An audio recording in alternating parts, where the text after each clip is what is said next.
"Get out of my car," she whispered, her heart hammering as the most feared Mafia boss in Milan stepped out of the shadows of her backseat. Alessia had paid a fortune for elite security to hide from her cheating ex, but Riccardo confidently told her he owned or terrified every security firm in the city. Cornered, she looked into the eyes of a vile kingpin, but what he begged for next will leave you completely speechless. Picture the scene, guys. Midnight settles over this massive estate, and the camera pushes slowly down a dark hallway, entirely fixed on Alessia. She is standing there breathless, the heavy oak door cracked just enough to let a sliver of candlelight escape. Her hands cradle her pregnant belly, shaking with innocent joy. She has his favorite wine and a brand new ultrasound. Then, bam, the audio completely drops. A stranger's giggle bleeds through the wood, mixing with the low rumble of her husband. You and I have seen this tragedy before. She pushes that door open, and in one brutal heartbeat, her perfect fairy tale burns to absolute ash. The hardest lesson in life: the people we trust the absolute most are usually the ones standing there holding the matches. The audacity of this frame is insane. A stranger is draped across Milan's most feared mob boss. Watch the lighting shift as Riccardo locks eyes with his wife. The visual irony here is deafening. He has family above all tattooed across his neck, a mark that is basically mocking Alessia right now. Anyone else would collapse on that floor, screaming in sheer agony. But hit pause and watch her posture. Alessia goes entirely numb. She stares down this terrifying king of the underworld, a guy who crushes empires for fun. Gripping her stomach, she swallows the sickening reality. No tears fall, no rage explodes. She simply turns her back and walks away. Real power is not loud. Sometimes, the absolute strongest reaction to a crushing betrayal is a freezing, unbroken silence. Let's pull focus back to the suffocating tension of that hallway. Notice the brilliant sound design. Every sharp click of her heels against the marble strikes like a judge dropping a heavy gavel. With each step, she leaves her naive, trusting self dead in the shadows. Back in the bedroom, the untouchable boss is completely losing his mind. He curses loudly, frantically untangling himself from the silk sheets, shouting her name in pathetic panic. She never glances back. She just stares down 23 steps of cold stone.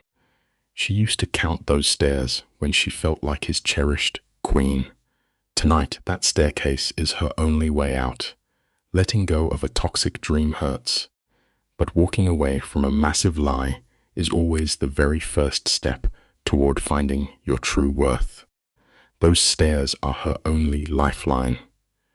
Riccardo's voice tears through the quiet mansion, begging her to wait. The heavy thud of his footsteps means he is closing the distance fast. Picture this ruthless boss, a man who makes hardened enforcers cry, frantically buttoning his shirt as he chases his pregnant wife. She keeps moving, eyes locked on the front doors.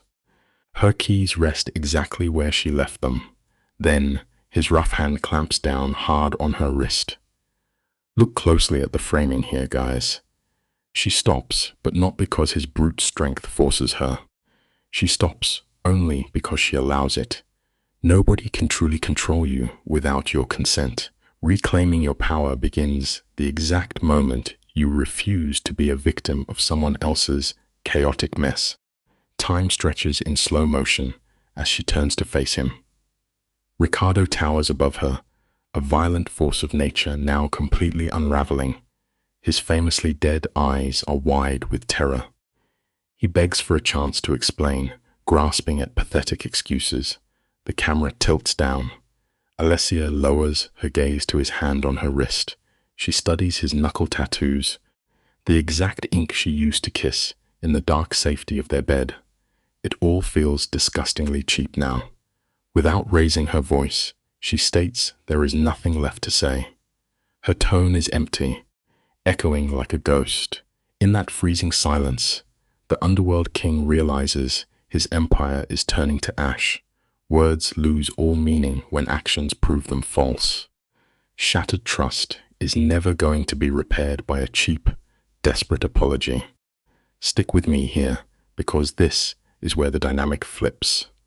She strips away his authority with one quiet truth, stating she saw everything. He scrambles, swearing the stranger meant nothing. Alacia cuts through his panic, asking if that changes his choice. With agonizing calm, she peels his thick fingers off her wrist. He braces for a screaming match, but she merely whispers for him to stay back. Desperate, he growls that she is his wife. She replies that he just proved how worthless that title truly is. When he brings up the baby, she looks dead into his eyes and says, "Watch me." The heavy door clicks shut. The most profound boundary you can ever set is walking away without giving someone the satisfaction of your anger. Milan is stained by centuries of brutal betrayals, yet tonight feels uniquely tragic. The camera tracks Alacia walking with grim purpose toward the car he bought for their anniversary. The bitter irony hangs heavy. Sliding into the leather seat, she realizes her hands are completely steady. That sweet girl who parked this car 90 minutes ago, clutching an ultrasound photo, died in that hallway. The hardened woman gripping the steering wheel now is reborn from the ashes of a shattered heart. Here is a vital truth we all need to remember. When your entire world collapses around you, you do not have to fall down with it. She presses the gas pedal hard, melting into the blur of glowing neon lights, leaving the suffocating lies of her marriage behind in the dark. She arrives at a discreet hotel where extreme wealth buys absolute silence. Watch her at the front counter making her first strike. She leaves that feared Mafia surname behind, checking in under her maiden name. In one steady breath, she sheds her label as the property of a crime family. Alone, in the dimly lit suite, the camera finds her standing by the massive windows, cradling her stomach. It is a baby girl. That was the precious secret she wanted to share just 2 hours ago. Pressing her face against the cold glass, the emotional dam finally breaks. A heavy wave of grief crashes over her. But listen, feeling immense pain does not equal defeat. Grieving the loss of a beautiful lie is a difficult but necessary step toward building an honest future, and she refuses to let the sorrow drown her. Instead of letting sorrow consume her, Alacia weaponizes her pain. The lighting in the room feels stark. She examines her trauma like a detective scanning a crime scene. 3 years of a hollow marriage. 2 agonizing years praying for a child. She gave him everything, only to find him tangled with a stranger. The darkest realization twists the knife deep. That woman looked entirely too comfortable. There was no genuine shock when the door opened. This was his established lifestyle. He played her for a fool, hiding his monstrous nature behind her blind devotion. It teaches us a brutal lesson. We often project our own good heart onto toxic people, ignoring the glaring red flags waving in front of us. Suddenly, her phone buzzes relentlessly. The untouchable boss is completely unraveling. Ricardo's name flashes on the phone, glowing like a hazard warning. She watches the messages pile up into frantic demands. Finally, she presses the power button, plunging the suite into pure silence. The inevitable fallout can wait, yet you and I have probably both made this tragic mistake, right? Ignoring our gut instincts to protect a fragile illusion. She lies awake, analyzing the last 3 years. Those late syndicate meetings were all convenient lies. The warning signs were everywhere.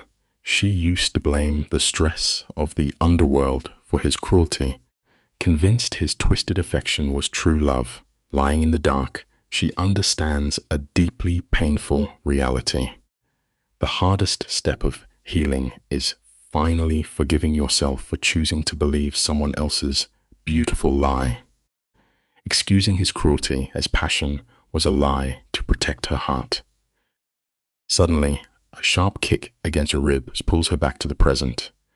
Alessia presses a hand to her stomach, and for the first time tonight, tears fall. Notice this crucial detail.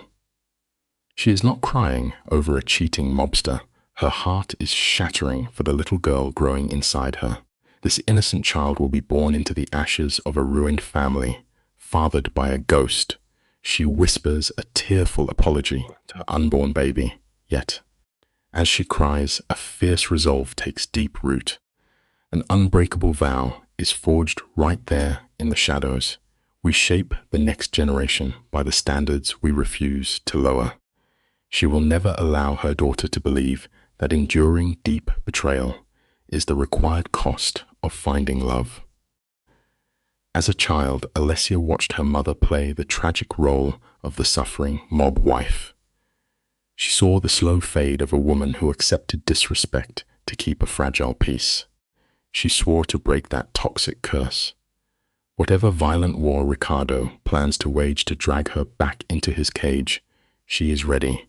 Fast forward to daybreak. The Milan sky hangs heavy with bruised clouds.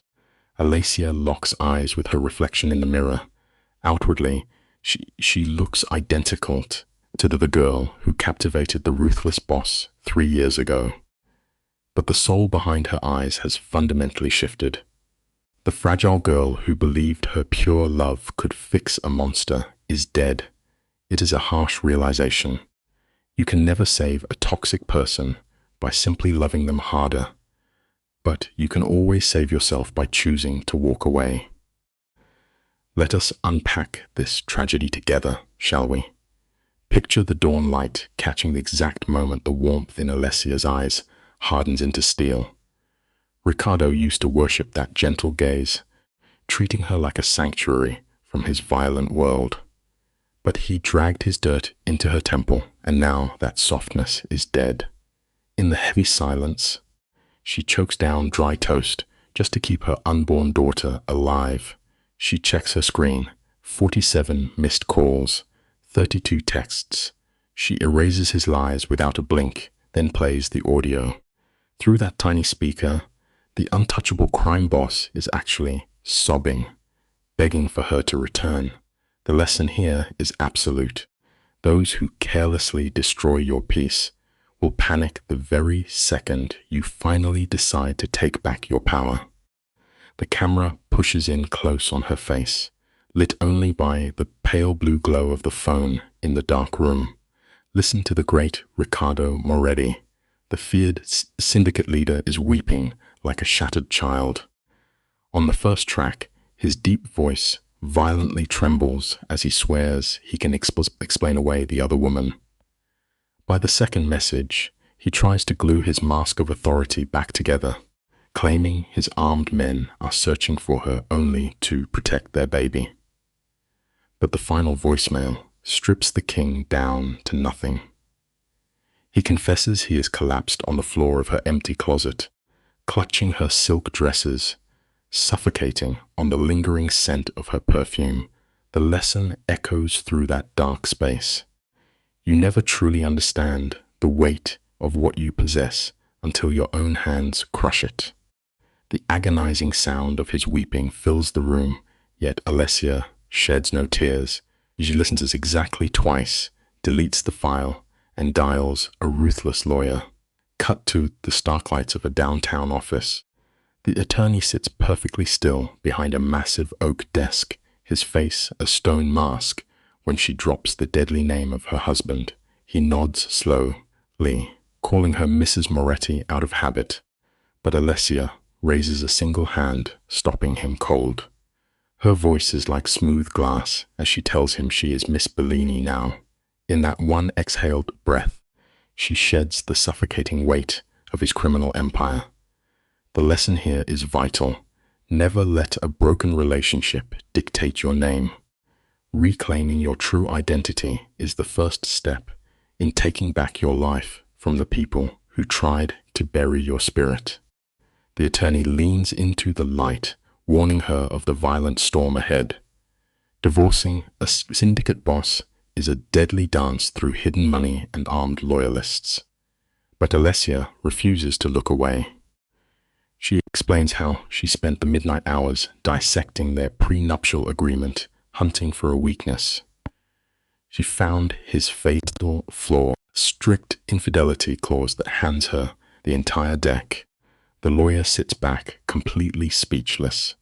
She does not want his blood-stained mansions or his dirty cash. She is only fighting for the absolute safety of her unborn child. Stick with me, because the lesson here is crucial. Emotional armor is a fine defense, but quiet preparation is your sharpest weapon. When handed a tragedy, study the fine print and use their own rules to walk away victorious. Watch closely as the power dynamic forever flips. Without glancing at the document, Alessia recites paragraph 47, word for word. It is the exact clause stripping custody from an unfaithful partner. She rests a palm against her stomach, sealing an ironclad vow. Her daughter will never grow up in a cold mansion where betrayals are swept under imported rugs. She refuses to let her child normalize broken promises. The lawyer asks if she is prepared to declare open war on the criminal underworld. She does not even blink. She is absolutely ready. The lesson rings profoundly true. Never settle for a partner who treats loyalty like a mere suggestion. You alone set the standard for what your family deserves, and you fiercely defend that boundary. With the chilling calm of a tactician, Alessia declares that reconciliation is buried. The papers are signed, and the invisible war begins. For 3 days, she dissolves into the shadows of a cheap motel room, leaving Ricardo drowning in the dark. Blinded by the terrifying reality of losing her, his venomous need for control erupts. He viciously freezes every joint bank account, convinced he can break her spirit and starve her into submission. But the Mafia boss overlooked one fatal detail. He forgot the quiet inheritance left by her grandfather, money she never touched during their romance. She sits in that cheap room, completely untouchable. The takeaway is crucial. Always keep a piece of your independence hidden. Financial freedom is the ultimate armor against anyone trying to cage your soul. On day 4, the panic of the abandoned king sours into violent rage. Ricardo unleashes a pack of elite attorneys to crush the divorce. Their opening move is a profound insult. They claim his affair with Valentina was a momentary lapse in judgment, triggered by marital stress. Sitting on her motel bed, Alessia actually laughs. It is a dry, hollow sound echoing in the cheap room. What stress, the terrible burden of returning to a devoted wife. She knows the ugly truth. Valentina was a permanent fixture in his shadow, not a fleeting mistake. It is sickening how the guilty rewrite history. The lesson to carry with you is vital.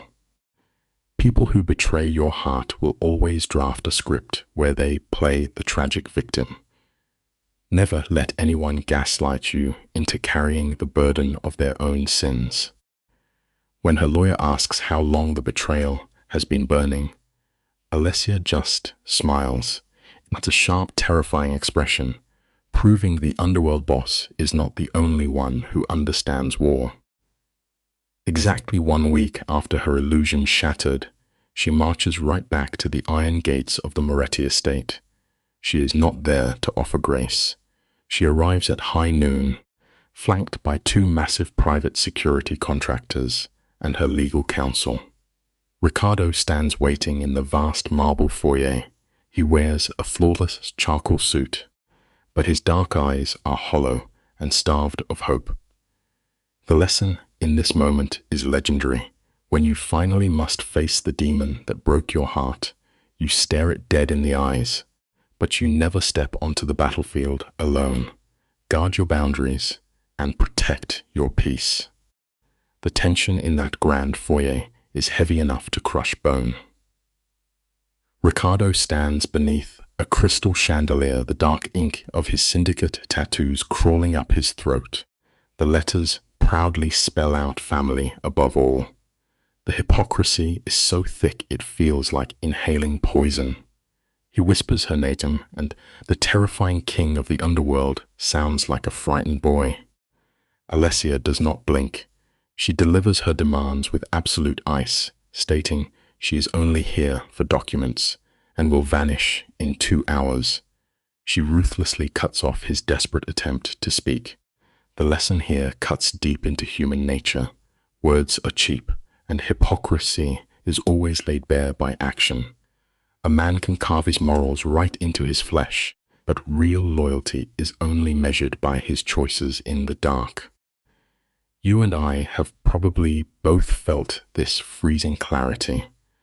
Alessia looks him dead in the eye, warning him that interference will be documented for the judge.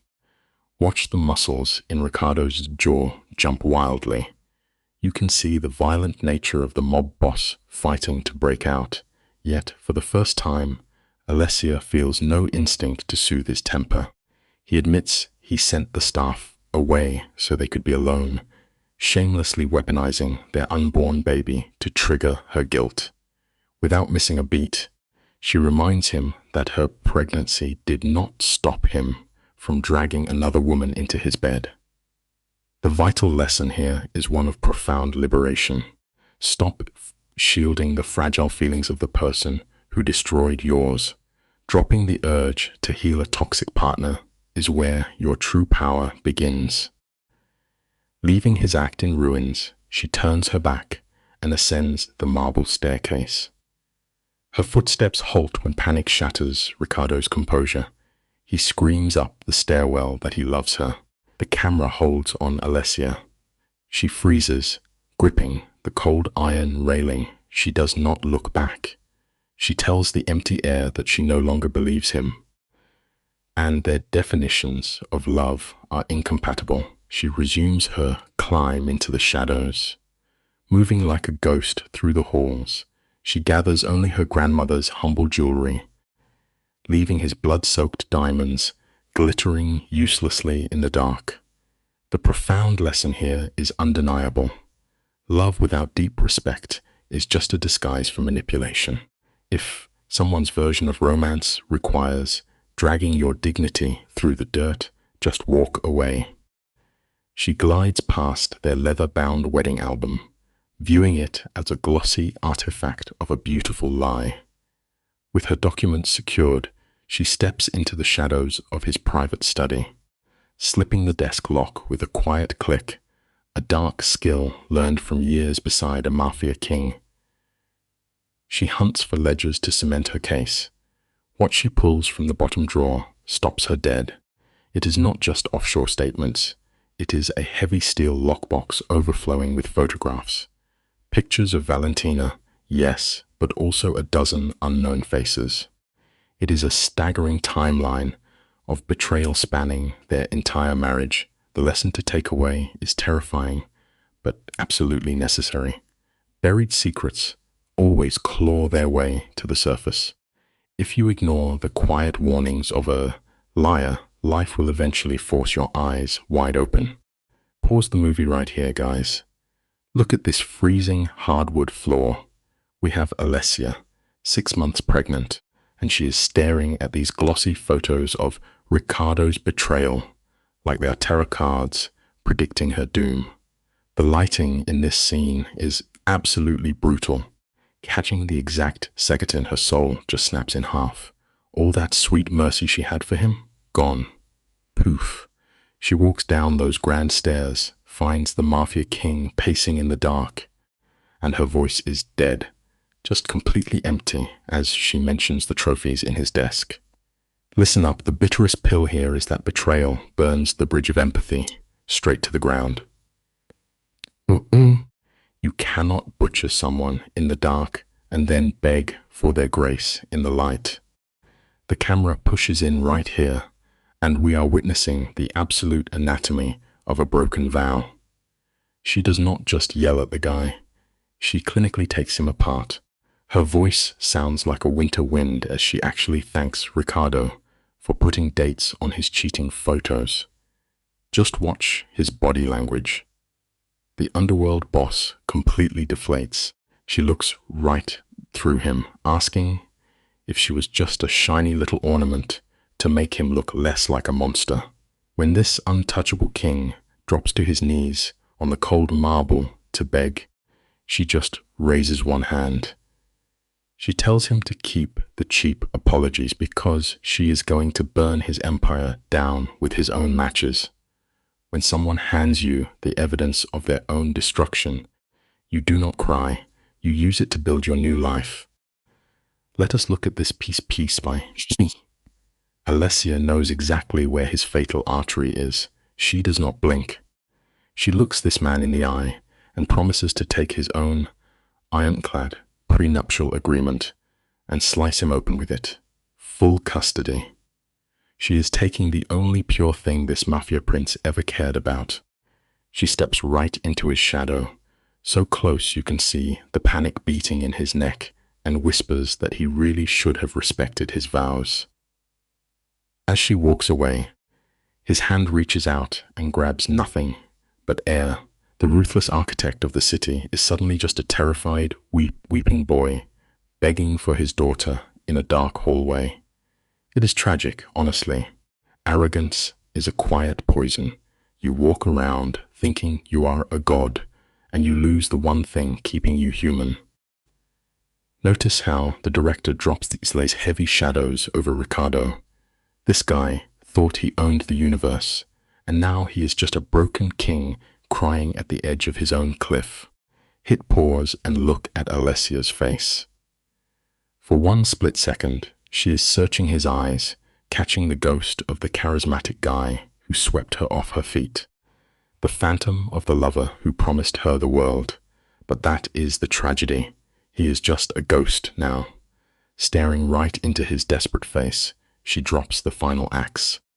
She tells him he should have thought about his family before making his little secret romance his main priority. The heavy oak door slams like a gunshot. You simply cannot build a permanent castle on a foundation of cheap lies. Both of them lose the dream they started with. You and I have probably seen a million movies where the power struggle turns into a boring legal montage, right? Ricardo's sends his expensive attack dog lawyers to drown her in paperwork, desperately trying to bury his own guilt. It is pure, exhausting psychological warfare. But watch how Alessia handles it. She just plants her feet. She builds this quiet little sanctuary miles away from his toxic drama, channeling all her energy into her unborn baby. And then, the ultimate plot twist. She walks into a therapist's office. For a woman this proud, turning that doorknob feels like waving a white flag. But here is the ironic truth the movie wants you to swallow. Asking for a hand when you are drowning in the dark is actually the biggest flex of human strength you can possibly show. The camera just sits there, lingering on her shaking hands. Alessia is convinced that crying on this couch means she is completely broken. But this silent room is actually her only safe zone. No Mafia goons staring at her, just a stranger helping her unpack 3 years of lies and the terrifying reality of raising a kid alone. She is sobbing, calling herself an idiot for not seeing the monster hiding in the custom Italian suits. But the therapist stops the downward spiral cold. She tells Alessia that trusting the person you love is not a tragic character flaw. It is just called being human. The real victory was walking out the second his mask cracked. You are never stupid for having an open heart. The real power is slamming the door on the people who try to play games with it. This is the exact scene where the whole emotional architecture of the movie flips. Alessia finally admits out loud how Ricardo played her, making her feel like the only angel in his bloody world. She was desperate for the illusion that their romance was safe from his violence. The therapist drops a massive truth bomb, reminding her that wanting real love does not make you weak.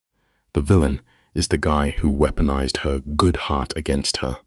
That realization breaks the dam, and the tears just pour. Fast forward a few months.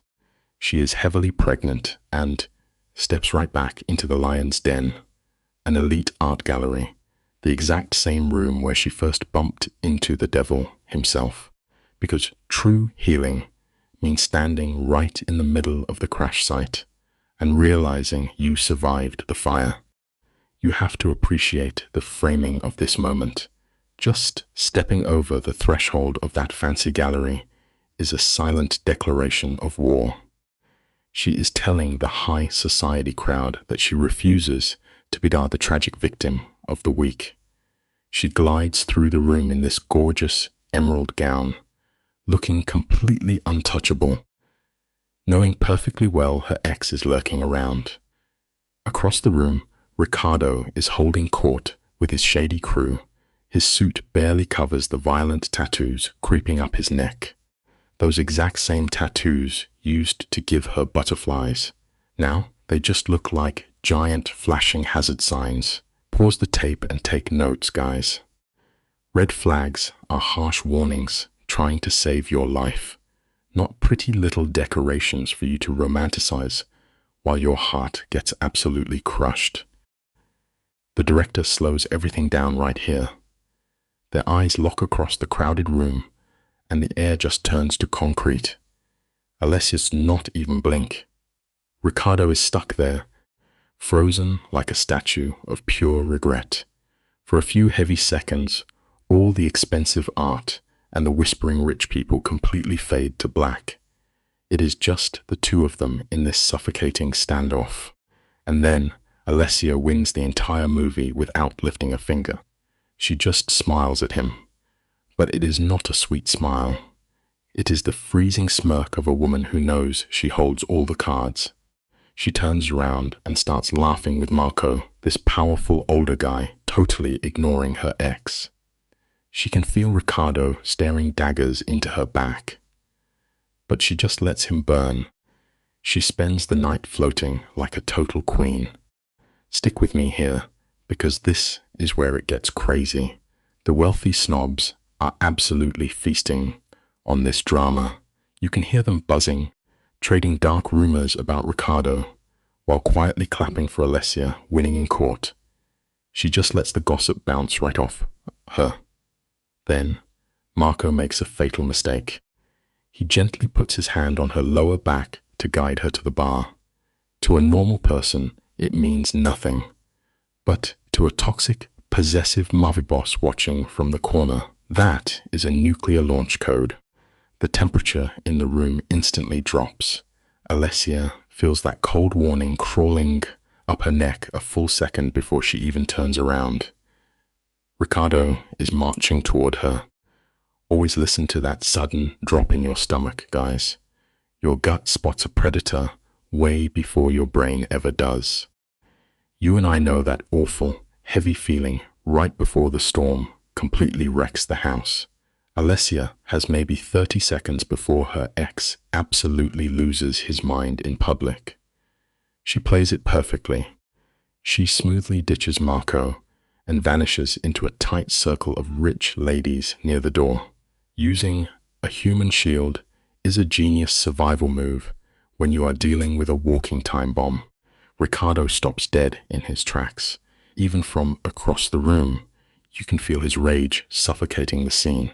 His jaw is locked, and his tattooed hands are balled into fists like he wants to drag her out of there.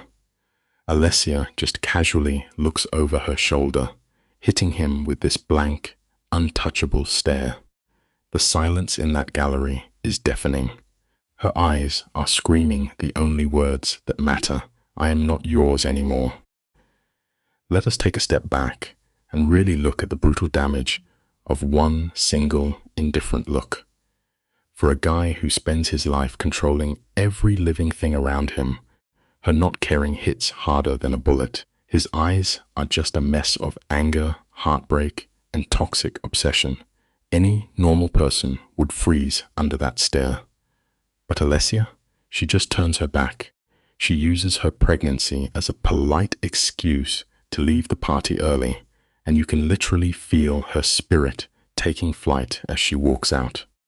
She stared right down the throat of the monster and did not even flinch, proving to him and everyone in that room that she is untouchable. She gets in her car and breathes out this massive sigh of relief. Listen closely. The absolute greatest revenge is proving they cannot touch your peace of mind. Let us pause right here and look at this scene together. The silence, this inside that luxury sedan, shatters the second. A heavy voice slides out of the pitch-black back seat. Alessia freezes.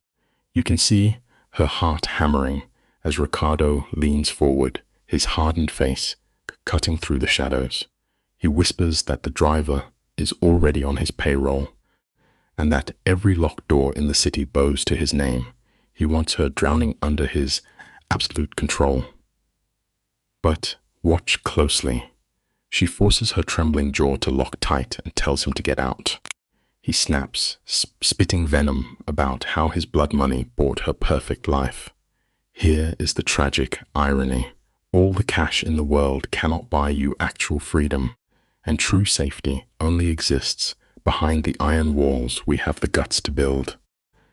Her voice drops to absolute zero, reminding him that her safety is backed by the exact firm washing his syndicate cash. Hit pause and watch the exact frame where Ricardo breaks. The terrifying apex predator dissolves into pathetic desperation. He begs, his hands literally shaking, offering the world just to wake up near his little girl. The terror of losing his daughter strips him to the bone, but Alessia does not blink. She tells him he murdered their family the night he chose betrayal. He cries that it was one mistake, but she fires back with the hidden photos, laying out a long history of calculated lies. He planted the seeds of his own ruin. Listen, the harsh truth spares no one. Your darkest secrets always leave a trail, and the people you hurt will eventually read every single page. Picture this heavy midnight air, the cold rain bleeding down the tinted glass. Alessia unleashes absolute hell, her voice shaking but sharper than broken glass. She throws those damning photographs across the leather seats, scattering them like paper ghosts. It is raw proof of the monster he hides behind his suits. Ricardo desperately tries to claim a right to their unborn child, but she cuts him down. Blood does not make you a father. Honoring your promises makes you a father, and he burned that bridge to ash. Then the tension snaps. With a terrifying blur of motion, he closes the gap between them, a violent shadow lunging into the dim light. The lesson here hangs heavy in the dark. Biology might plant the seed of a family, but only unwavering loyalty and daily choices can actually keep it alive. The camera lingers on this breathless frame. Alessia holds her ground, staring into the ruined eyes of Ricardo. She asks him, perfectly steady, if he really wants to add a salt to his bloody ledger of sins. For one terrifying second, the ruthless boss wakes up, a violent storm funneling toward her. But then his armor shatters. His heavy hands drop. For the very first time, the untouchable Don is paralyzed by the sheer terror of losing his legacy. His voice fractures, confessing he has no idea how to fix this wreckage. Alessia stays cold as a marble statue, reminding him that the universe always collects its debts. Defeated, he orders her out into the cold rain. Here is the brutal truth. Even the most powerful titans must eventually pay the ultimate price for the shadows they sow. The camera shifts to the chill of streetlights bouncing off the wet pavement. Alessia yanks her wrist free from his grip. She looks this underworld king dead in the eye and builds an iron fortress right on the sidewalk. No more messages, no midnight calls, only the cold language of attorneys. She commands him to stop haunting her life from the shadows of his cars, and Ricardo, the most lethal predator in the city, just swallows it. He steps backward into the biting wind, a man completely hollowed out by his own choices. As his sedan bleeds into the dark, the silence left behind is deafening. It reminds us of a vital reality. Enforcing a boundary against someone you loved is agonizing, but protecting your own soul requires you to stand tall and never surrender a single inch. You and I have to look closely at the tragic poetry of this shot. What truly broke her was not his rage, but his agonizing desperation. Ricardo was a titan who solved every obstacle with brutal force. Yet here, his voice is completely shattered. She used to worship him like a dark god, but now he stands utterly helpless in the rain. The devastating part? A quiet corner of her soul desperately wanted to hold this ticking time bomb and soothe his panic. But she forces herself to stay grounded. A gentle kick against her palm reminds her of the fragile life blooming inside her. We must confront a painful truth about human nature. You cannot heal a deeply broken soul, no matter the vast depth of your love. You must secure your own survival before you are dragged entirely into the dark. The camera pans across this dim room, settling on Alessia. The cold moonlight catches the sharp, unyielding line of her jaw. Hit pause. This is the exact frame where she takes her life back. She is not leaving out of spite or some hollow thirst for revenge. Her hand rests against her swelling stomach. She is fighting for the unborn daughter breathing beneath her ribs. Through the blinding haze of a brutal divorce, she barricades herself behind armed men who are immune to her husband's toxic charm. The shadows here whisper a quiet truth. True power is never about throwing the hardest punch or matching a monster's cruelty. Real strength is having the courage to break a poisoned generational curse, ensuring the people you love can finally breathe without looking over their shoulder. Let us pull focus on that mahogany desk.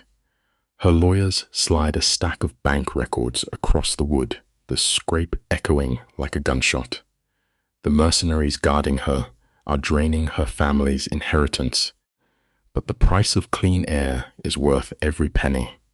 Finally, the attorneys unearth the rotting, blood-soaked roots of Ricardo's empire, the smuggling, the extortion, the disappearance of a rival boss just days before her wedding. Her lawyer avoids her eyes as he delivers the fatal blow. The man she shared a bed with is a walking nightmare. In the bruised corners of her chest, she already knew. We have all played that game. But closing your eyes to a blaring warning sign does not make it vanish. It only guarantees you will be walking blind when the ugly truth shatters your illusion. The camera cuts to a close-up of Alessia's trembling hands. She is eaten alive by nighttime terrors, waking in cold sweats, remembering the dead, hollow stare Ricardo wore with his enemies. The agonizing question chokes her. Did the exact same hands that cradled her face also squeeze the life out of begging men? The horrifying answer is yes. She twisted her mind into knots, desperately loving a phantom built on a mountain of bodies. But the naive girl from the altar is gone. In her place stands a woman carrying the crushing weight of clarity. Then, a ghost reaches through the silence. A sealed envelope lands on her lawyer's desk, marked by the handwriting of the Syndicate King himself. It leaves us with a brutal rule. You can bury the truth under 10 feet of dirt, but it will always claw its way back to the surface. The lighting shifts to a harsh yellow as the envelope is torn open. Ricardo's letter reads like an echo bouncing out of a deep abyss. He does not start with a plea for forgiveness. Instead, he coldly admits that his apologies are nothing but useless ash. He married her for one selfish reason. She made his hollow chest feel human. Think about it. He was a boy raised in a desolate underworld, taught from his first breath that a smile is a hidden blade waiting to strike. To a man conditioned like that, falling in love is signing an invitation to your own funeral. It teaches us an unsettling lesson about survival. A toxic world will completely rewrite your soul. Even the most ruthless crime bosses pulling the strings are often just broken, terrified little boys hiding behind a mask of absolute power. The ink on that heavy stationery betrays the fragile, weeping core of a monster. He writes that when she looked at him, she never saw the syndicate shadow trailing his feet. She only saw the man beneath the blood. She found the single, dying ember of decency he buried under a lifetime of violent ambition. He bleeds his absolute failure onto the paper, confessing he still loves her for that grace. But listen closely. Pure love is rarely enough to silence a starving demon. His fatal flaw was believing he could lock his brutal reality in a box while bathing in the warmth of their home. He fought the cycle, and the cycle won. The smeared ink leaves us with a harsh truth. You can never build walls high enough to separate your darkness from your light. The shadows you hide will always bleed through and swallow the things you hold most dear. The scene fades into a quiet, suffocating grey. He signs off, not with a desperate plea, but with a crushing surrender. He needs her to understand that his betrayal had nothing to do with her worth. It was the inevitable collapse of his fractured soul. He pens the hardest words a proud, dangerous man can bear, admitting she deserves a life untouched by his chaos. Alessia reads the script 3 times, her face a sculpted mask of cold stone. She slides the letter into a drawer and steps into the sunlight as if her ribs are not quietly caving in. But fate has a sick sense of humor. 3 weeks early, the sudden rush of water hitting the living room floor shatters the quiet morning. The takeaway is undeniable. No matter how meticulously you try to plan your escape, life will always kick the door down and force your hand. Let's start the tape right here. We are looking at a horribly claustrophobic hospital room, completely washed out by blinding fluorescent light. Alessia is crushing those white sheets in pure agony, her cries swallowed by a chaotic blur of rushing nurses.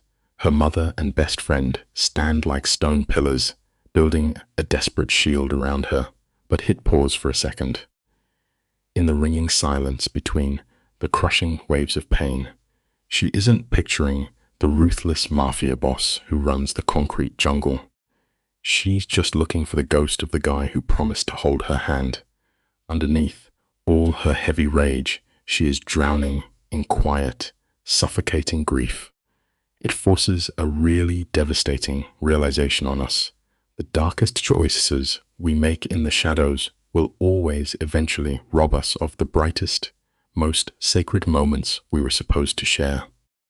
The rain is absolutely hammering against the frosted glass, which is pretty fitting for a life totally smashed to pieces. But watch this closely. At exactly 3:47 in the morning, a tiny, fragile cry cuts straight through all that heavy sorrow. 6 pounds, 8 ounces of pure innocence, complete with a crown of dark hair and the hauntingly sharp features of the phantom father she left behind. The absolute second Alessia pulls that warm newborn to her exhausted chest, the entire universe just violently tilts on its axis. Juliana blinks up with those pitch-black eyes, and Alessia's heart shatters and stitches itself back together in one agonizing beat. The hitman, the bitter divorce, the daily dread, it all just melts into complete static.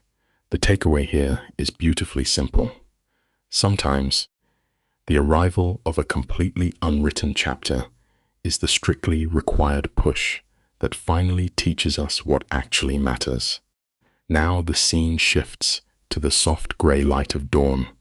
Alessia is staring down at her daughter, whispering an unbreakable oath to be her shield. She's crying so fiercely, carving hot trails down her face, that she doesn't even realize she is weeping until her mother wipes a tear away. But let's be real, out in the concrete labyrinth, Ricardo already knows. He's the underworld boss. He owns the shadows. The very next morning, he doesn't kick the hospital doors down like a mobster. He just appears in that sterile hallway like an actual ghost. His immaculate dark suit clashes entirely with his bruised, hollow eyes, totally destroyed by sleepless agony. He missed the birth of his only child. It hits you right in the chest, proving a terribly bitter truth.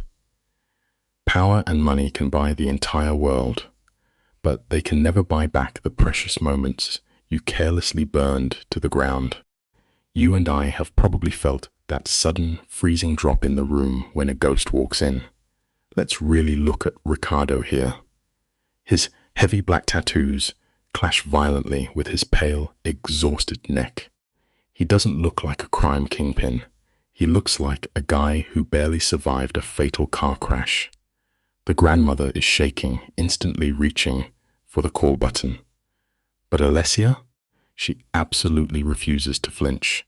She locks eyes with his hollow stare right through the heavy glass. The exact second he sees the tiny bundle in her arms, this massive, broad-shouldered titan literally deflates. He leans desperately toward a child he hasn't even touched. Against every screaming survival instinct, Alessia tells her mom to open the door. Just 5 minutes.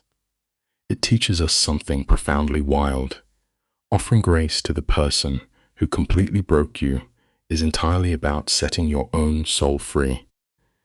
Let's step inside that suffocating hospital room together. Ricardo crosses the threshold exactly like a man walking barefoot over shattered glass. Every single muscle is twitching with agonizing hesitation, completely terrified that breathing too loud will shatter the illusion.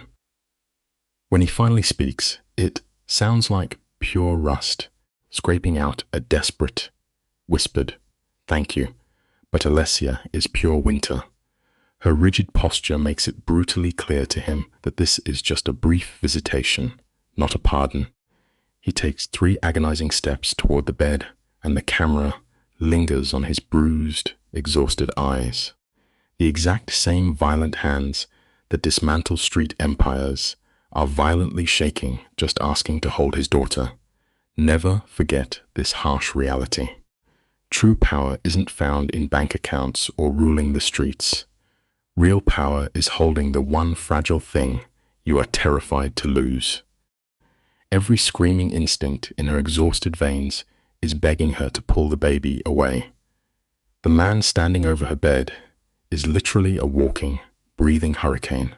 Yet, the camera stays glued to her torn expression, forcing us to chew on a deeply bitter truth. A child deserves a father, regardless of the dark sins he carries on his back. With painful reluctance, her trembling arms extend, handing baby Juliana over. The cinematic contrast right here is just breathtaking. This ruthless architect of street violence cradles the tiny infant like she is made of pure spun glass.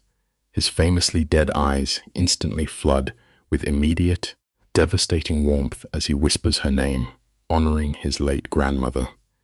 Alessia just quietly nods. Listen closely to this. The absolute most fragile things on earth are often the exact instruments heavily required to finally break the hardest men. The cramped hospital room suddenly turns into this eerie, suspended bubble.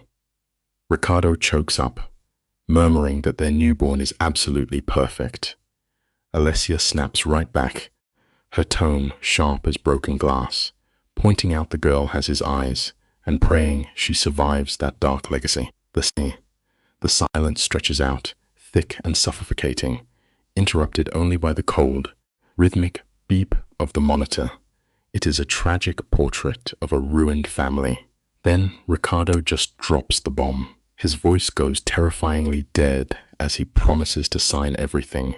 The divorce papers, full, uncontested child custody. He will build an iron wall to protect them from the monster he is. When shocked Alessia asks why, his defeated gaze just shatters you. It reveals a really heavy lesson. Sometimes genuine love means locking yourself in the dark, just so the people you cherish can finally fly free. Pause the frame and look closely into the pitch-black eyes of the city's undisputed crime king. You will find nothing but a burned-out wasteland. This feared syndicate leader has been violently reduced to ash by a sleeping infant and a woman who refuses to break. His deep voice splinters as he finally admits she was right all along. He traded his actual flesh and blood for a freezing, empty throne. You can literally feel the agony radiating off him as he admits his daughter will grow up, knowing her dad is a monster, and she will be entirely right. With quiet, crushing reverence, he presses a lingering kiss against the baby's warm forehead, completely surrendering his world. He hands her back, swearing the war is finally over. We have to remember this. The hardest lessons always seem to arrive at the exact moment it is permanently too late to rewrite the ending. Stick with me here, because this is the exact moment the terrifying facade permanently shatters. He practically begs for scraps, pleading for the right to just look at his child occasionally, even if Alessia stands there acting like a prison warden. The grand illusion of the untouchable boss turns to literal dust. Ricardo buries his face in his scarred hands, his broad shoulders violently shaking as he chokes back the heavy sobs of a wounded animal. Watching the total collapse of this dangerous giant, a tiny, microscopic crack finally forms in Alessia's ice. It isn't forgiveness. You cannot just rebuild a burned-down house. Still, she quietly murmurs that she will think about it. True survival often means having the quiet courage to walk away from a raging fire, even if it leaves you facing the exhausting, lonely trenches of new motherhood completely alone. A fiercely loyal circle of friends builds a protective fortress around the house. They rock the restless baby so Alessia can just stand under a scalding shower and feel human again. Meanwhile, the legal machinery grinds forward with terrifying speed. True to his desperate word, Ricardo offers absolutely zero resistance. He quietly signs away his parental rights, giving up the kingdom of her childhood. He wires a staggering mountain of wealth, ensuring his daughter never tastes financial struggle. His only reward? 2 brief, strictly supervised hours a month. When the ink dries on a freezing October morning, the violent storm of their marriage officially dies. The lesson here is incredibly heavy to swallow. Sometimes the absolute greatest act of unconditional love is choosing to remove yourself entirely from the story so the innocent can finally thrive. You and I are going to look at this ending and decide what it means.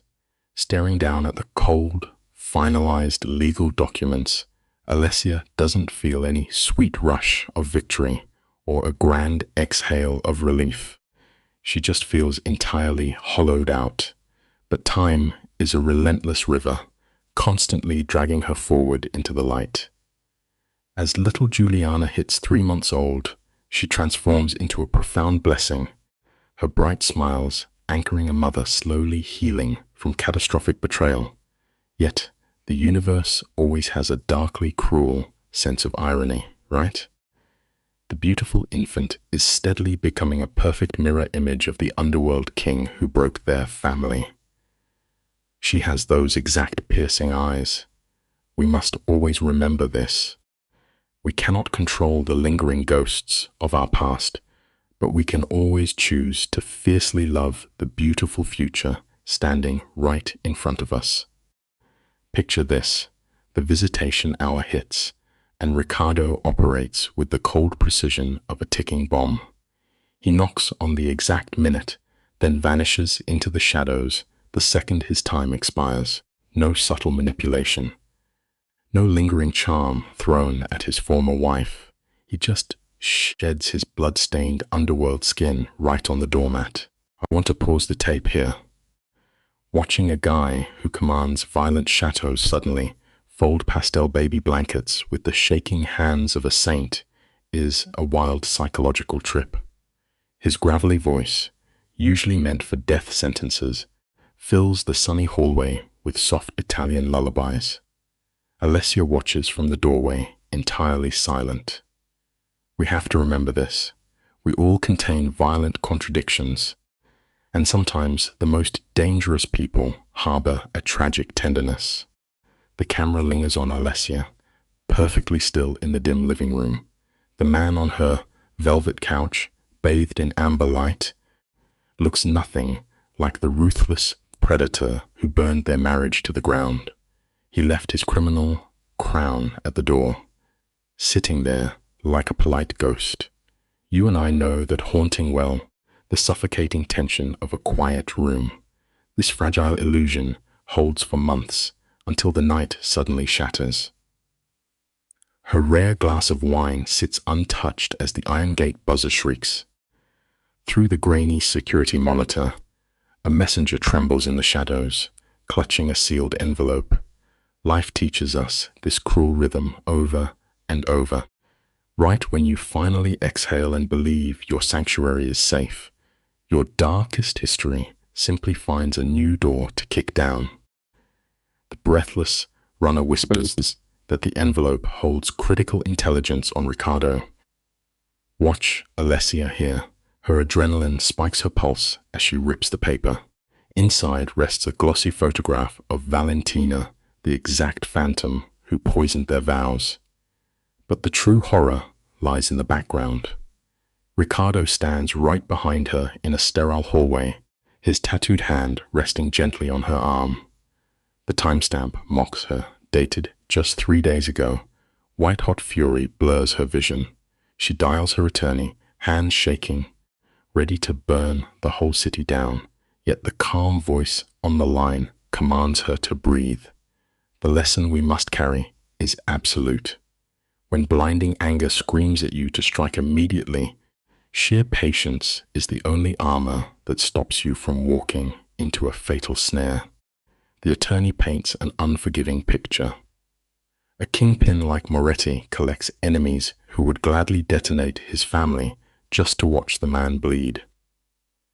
This photo might be a smoking gun, or it could be a clever forgery crafted to ignite a war. We need cold proof first. Most expect a betrayed woman to ignite with vengeance, but Alessia is collapsing inward, ground to dust by the emotional whiplash. Instead of pouring gasoline on the sparks, she transforms into a silent predator. When he returns, she studies the rise and fall of his chest, hunting for the tells she memorized over a decade of marriage. Life constantly reminds us of this simple truth. Complete silence and sharp observation will always expose far more secrets than the most violent confrontation. The air in the house sits uncomfortably heavy. The dim lighting casts Ricardo's in soft shadow. He is mesmerized by the infant, radiating a devotion he never offered Alessia before their world burned. A cruel voice echoes in her mind. He used to look at her with that exact worship, right before driving the blade into her back. She lets this poison sit for a week. At last, with the nursery silent, she steps out of the dark and traps him in the corridor. He freezes, completely off balance. Her hand does not shake as she slams the photograph against his chest. A genuine flash of terror ripples across his mask. Stick with me here, because this illustrates a devastating rule. The darkest sins we bury always resurrect themselves right when we finally lower our defenses. Let us pause and watch his eyes narrow. Confusion registers first until the image clicks. Instantly, the tender father vanishes and the chilling aura of the syndicate boss floods the hallway.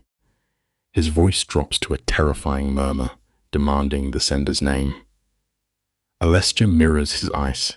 "No name," she replies, throwing the venom straight back at him. The ensuing silence is suffocating. Finally, the tension snaps. He drags a shaking hand through his hair, the monster receding. "The photo is real," he whispers, "but the story is a deception. Valentina is dying of aggressive cancer."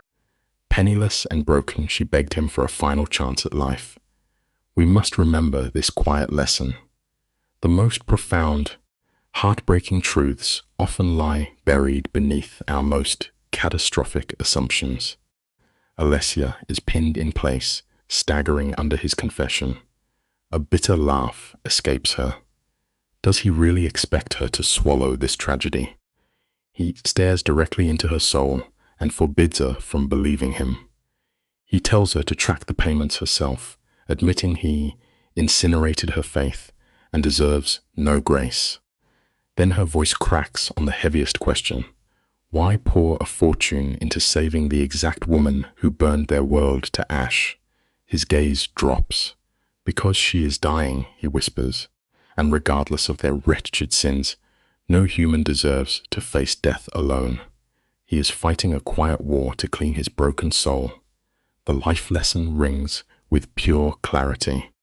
Genuine redemption is forged in the silent dark, far away from any audience, when absolutely nobody is clapping for you.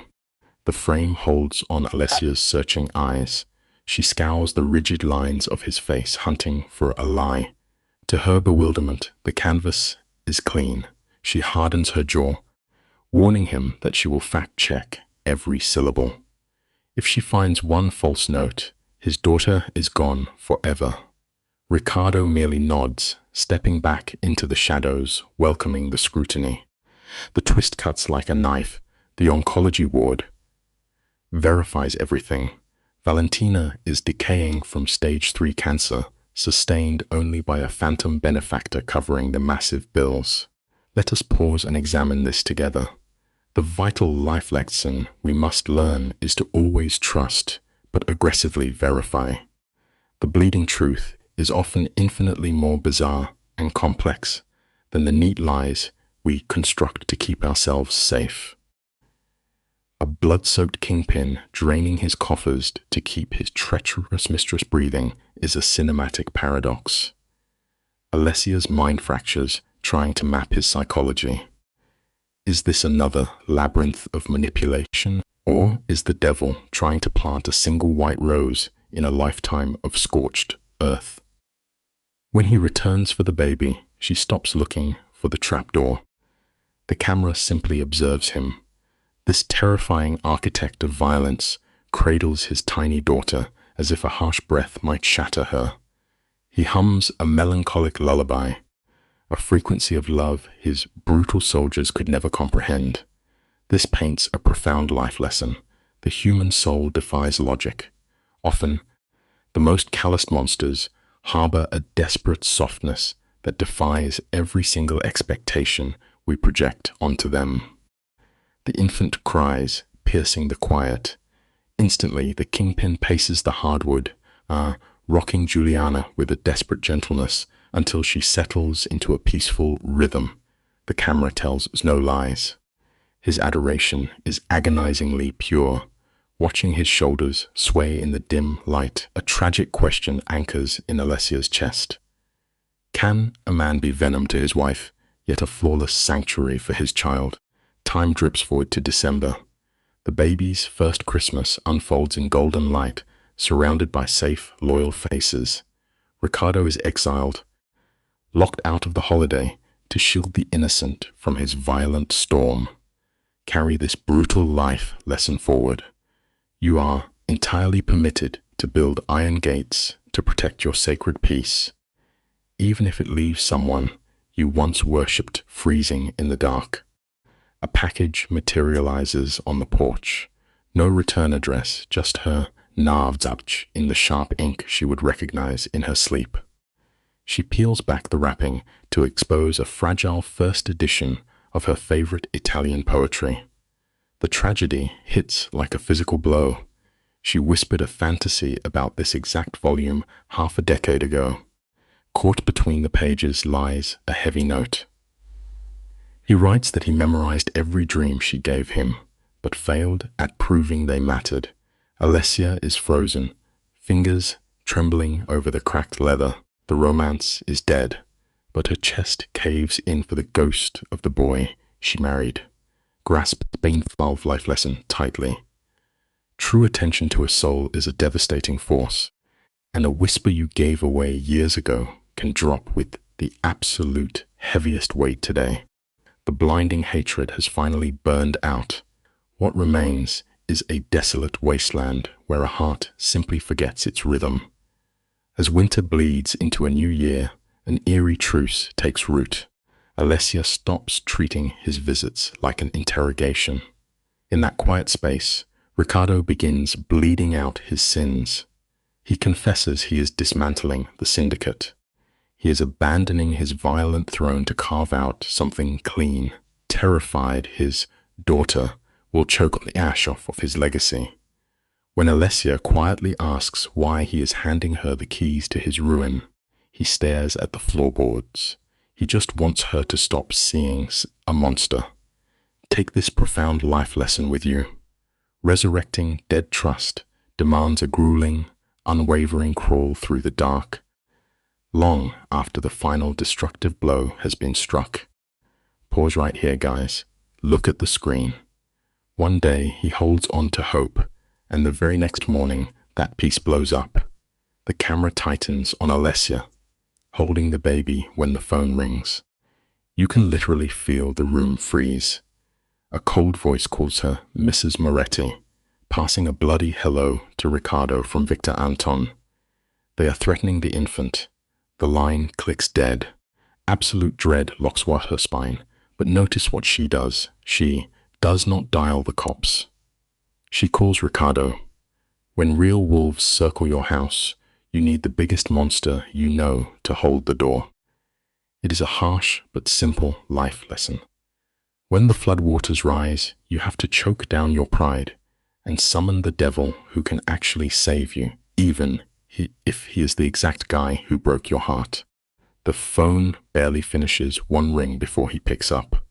Panic chokes Alessia as she breathes that cursed name into the receiver.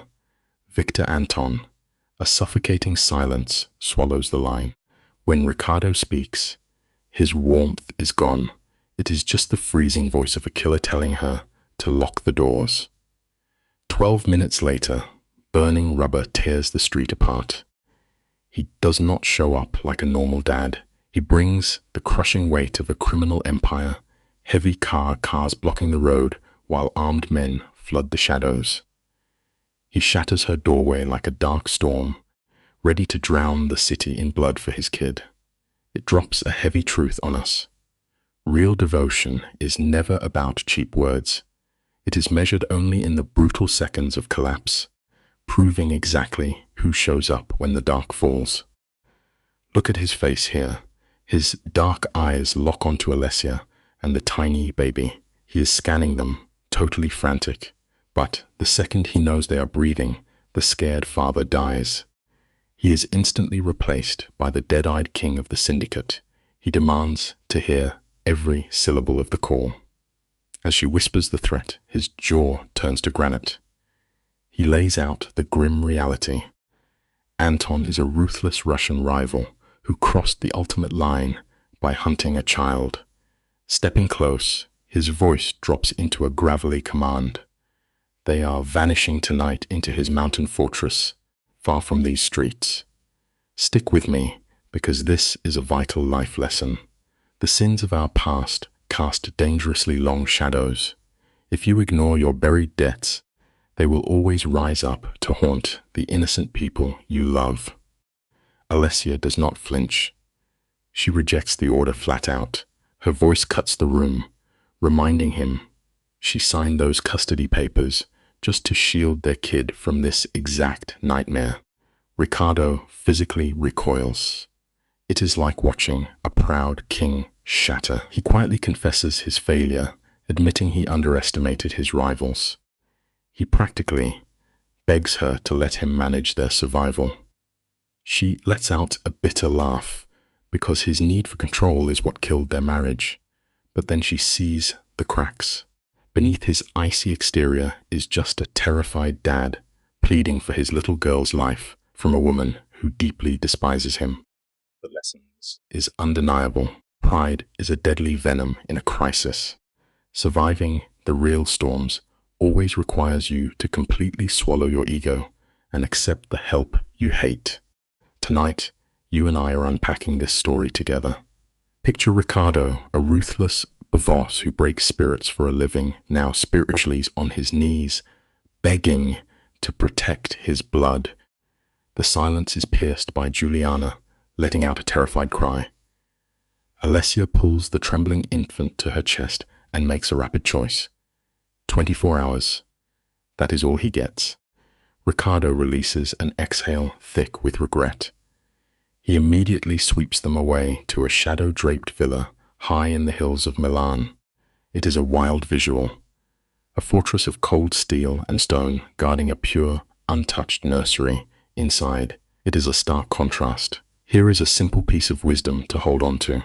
Always have a safe sanctuary built in your life, because you never know when the ground beneath your feet will entirely collapse.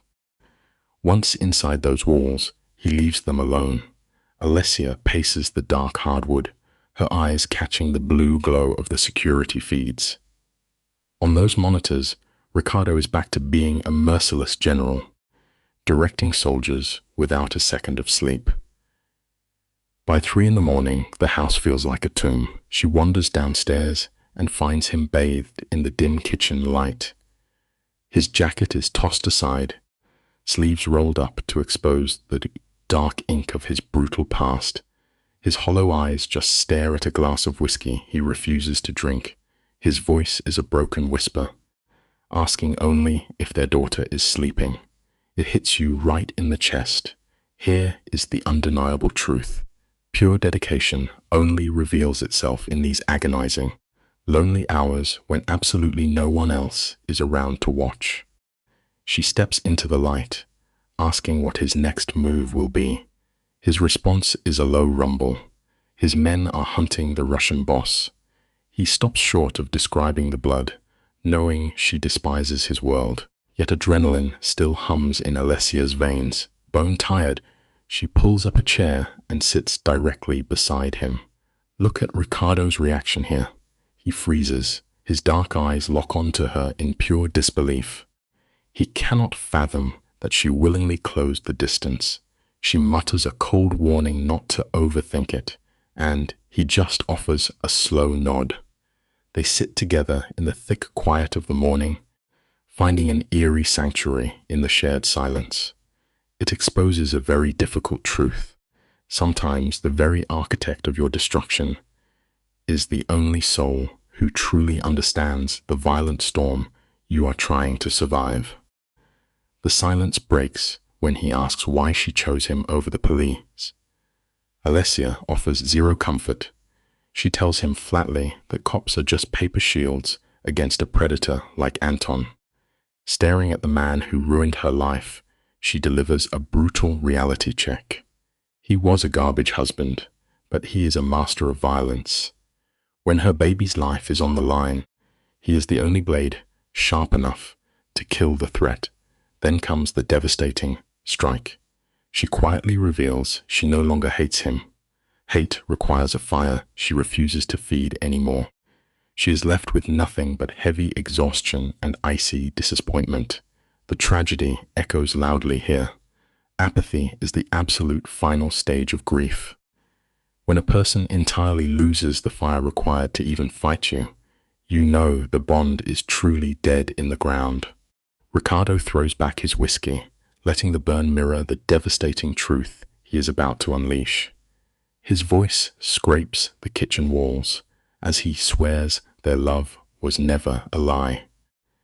She was the single light that made a monster crave goodness. Alessia meets his gaze with hollow eyes, asking the only question left in the ashes. Then why didn't you choose to be better? The air in the room dies. He drops his head, whispering that true goodness is a weight he could not carry. Beneath the gold and the guns, he confesses he is nothing but a coward. Looking at the apex predator of the underworld, Alessia sees only a shattered man. We all must face this terrifying reality. Stripping away your pride to confess your darkest flaws is pure agony, but it remains the only real bridge toward genuine redemption. 3 breathless days bleed away before the threat is erased from the earth. Alessia refuses to ask how Ricardo disposed of Anton. Willful ignorance is the only armor you get when dancing with the devil. On the 4th morning, Ricardo appears in her doorway, carrying the weight of a century without sleep. His voice is jagged gravel as he delivers the verdict. They are safe. Let us look at this together, because this is where their dynamic gets fascinating. The silence swells, heavy with the terrifying unknown of tomorrow. She studies her ex-husband, staring at a haunting paradox. He is a genuine monster who moonlights as her guardian angel. It forces us to swallow a bitter truth. Sometimes, the exact hands that viciously broke your heart are the only ones capable of shielding it from the fire. In the morning light, Alessia draws a hard line. She demands their daughter know a real father, not a supervised ghost haunting the weekends. Ricardo recoils, like catching a bullet to the chest. Her voice softens into something painfully human. She admits a man willing to stand guard for 3 sleepless days has earned more than a few miserable hours a month. She confesses that her obsession with punishing his past was suffocating their baby's future. It is not total absolution, but a monumental shift. She finally sees his real effort to change. There is profound wisdom hidden in this choice. Clutching onto righteous anger will only poison your own tomorrow. Releasing those heavy grudges is the only real way to finally breathe clean air again. Ricardo stares at her, his armor shattered. He looks like a condemned man handed a pardon on the gallows. Swallowing hard, he asks what she needs. Her answer is a demand for bulletproof honesty. No living in the dark, no buried threats. If he ever lies again, she and the baby will evaporate like smoke. He gives a solemn nod, surrendering to every term. For the first time in years, she looks past the Mafia crown and genuinely believes the man wearing it. Utterly drained, they lock themselves away in the safe house for another week, choosing isolation. You and I can learn a lot from how this ends.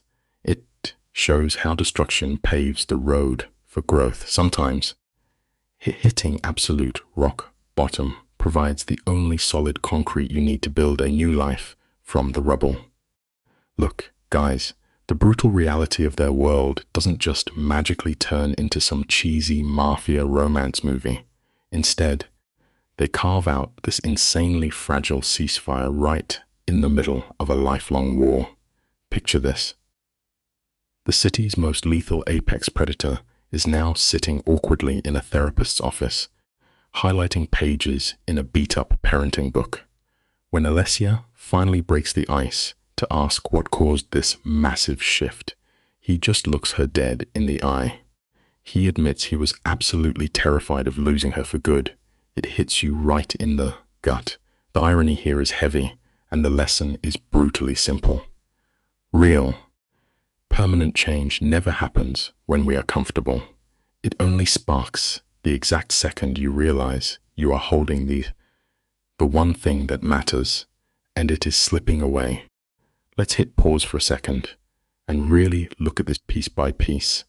The camera just lingers on his face, totally stripping away the hardened armor of a syndicate boss. His voice, which he usually uses like a loaded weapon, completely breaks. Under that dim amber light, he swears that no other woman has touched his bed since she walked out. He claims Valentina was just a ghost from a dead past. Alessia instantly pulls back, throwing up her emotional walls. But instead of exploding into his famous rage, Ricardo just stands there, totally calm. He begs for time, asking her to just watch his daily actions before deciding if he is worth saving. Here is the painful lesson we all learn. Beautiful promises are just cheap ash in the wind. Only grueling daily consistency can rebuild trust. Frame by frame, we're watching Alessia slowly stitch her shattered soul back together.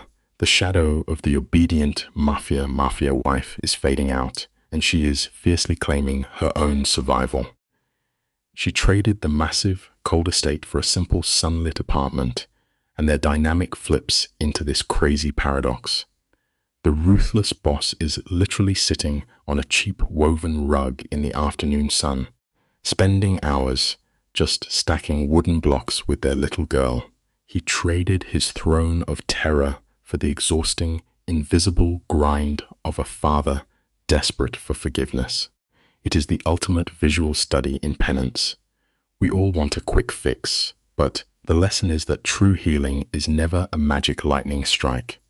It is a slow, grueling march, proving that our deepest wounds only close when we give them time. You and I are going to unpack this tragic masterpiece together, piece by shattered piece. Alessia locks eyes with him, completely refusing to soften the devastating distance between them. She lays out the brutal math of his betrayal. Healing isn't some warm hug. It is a bloody, years-long excavation of every single lie he ever told her. She is forcing him to stare directly at the wreckage he caused. Ricardo does the unthinkable and drops his shield. Standing right in the smoking crater he made, he vows to never seek the easy comfort of another woman. He actively chooses the ruin. It hits so hard because the life lesson here is undeniable. True love does not pack its bags when the house catches fire. It drops to its knees in the soot and starts rebuilding from the ashes. The camera captures the tragic realization washing over his exhausted face. Ricardo knows, with the cold finality of a grave, that his wife is not his captive bird anymore. She doesn't need his dirty money, his soldiers, or his protection to survive. Her independence is absolute, yet buried deep in his chest is this pathetic, beautiful hope that one day she might actually choose the man who ruined her. When his voice cracks, asking where they stand, Alessia drops a hollow, agonizing truth. She simply doesn't know. That void of certainty hits him harder than any bullet he has ever taken. It is the ultimate tragic poetry and a brutal life lesson. You can never force a shattered heart to beat for you again. You just stand in the cold and pray she lets you back in. Stick with me, because this is where it gets incredibly real. We both know this director doesn't deal in fairy tales. Trust doesn't magically stitch itself up overnight. But tonight, in the absolute quiet of her apartment, a microscopic truce actually happens. The montage of the next few months is this agonizing, careful dance. The war is over, but the silence is totally deafening. Ricardo becomes a man of pure precision. He arrives on the exact minute, speaks softly, and wears the skin of the husband she prayed for, burying the mobster underground. The life lesson here is written all over his weary posture. We waste so much time obsessing over a flawless happy ending. Sometimes the only real victory is just showing up today and proving that you are not going to run away.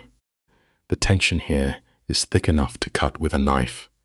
For Alessia, this gentle version of the kingpin is deeply terrifying.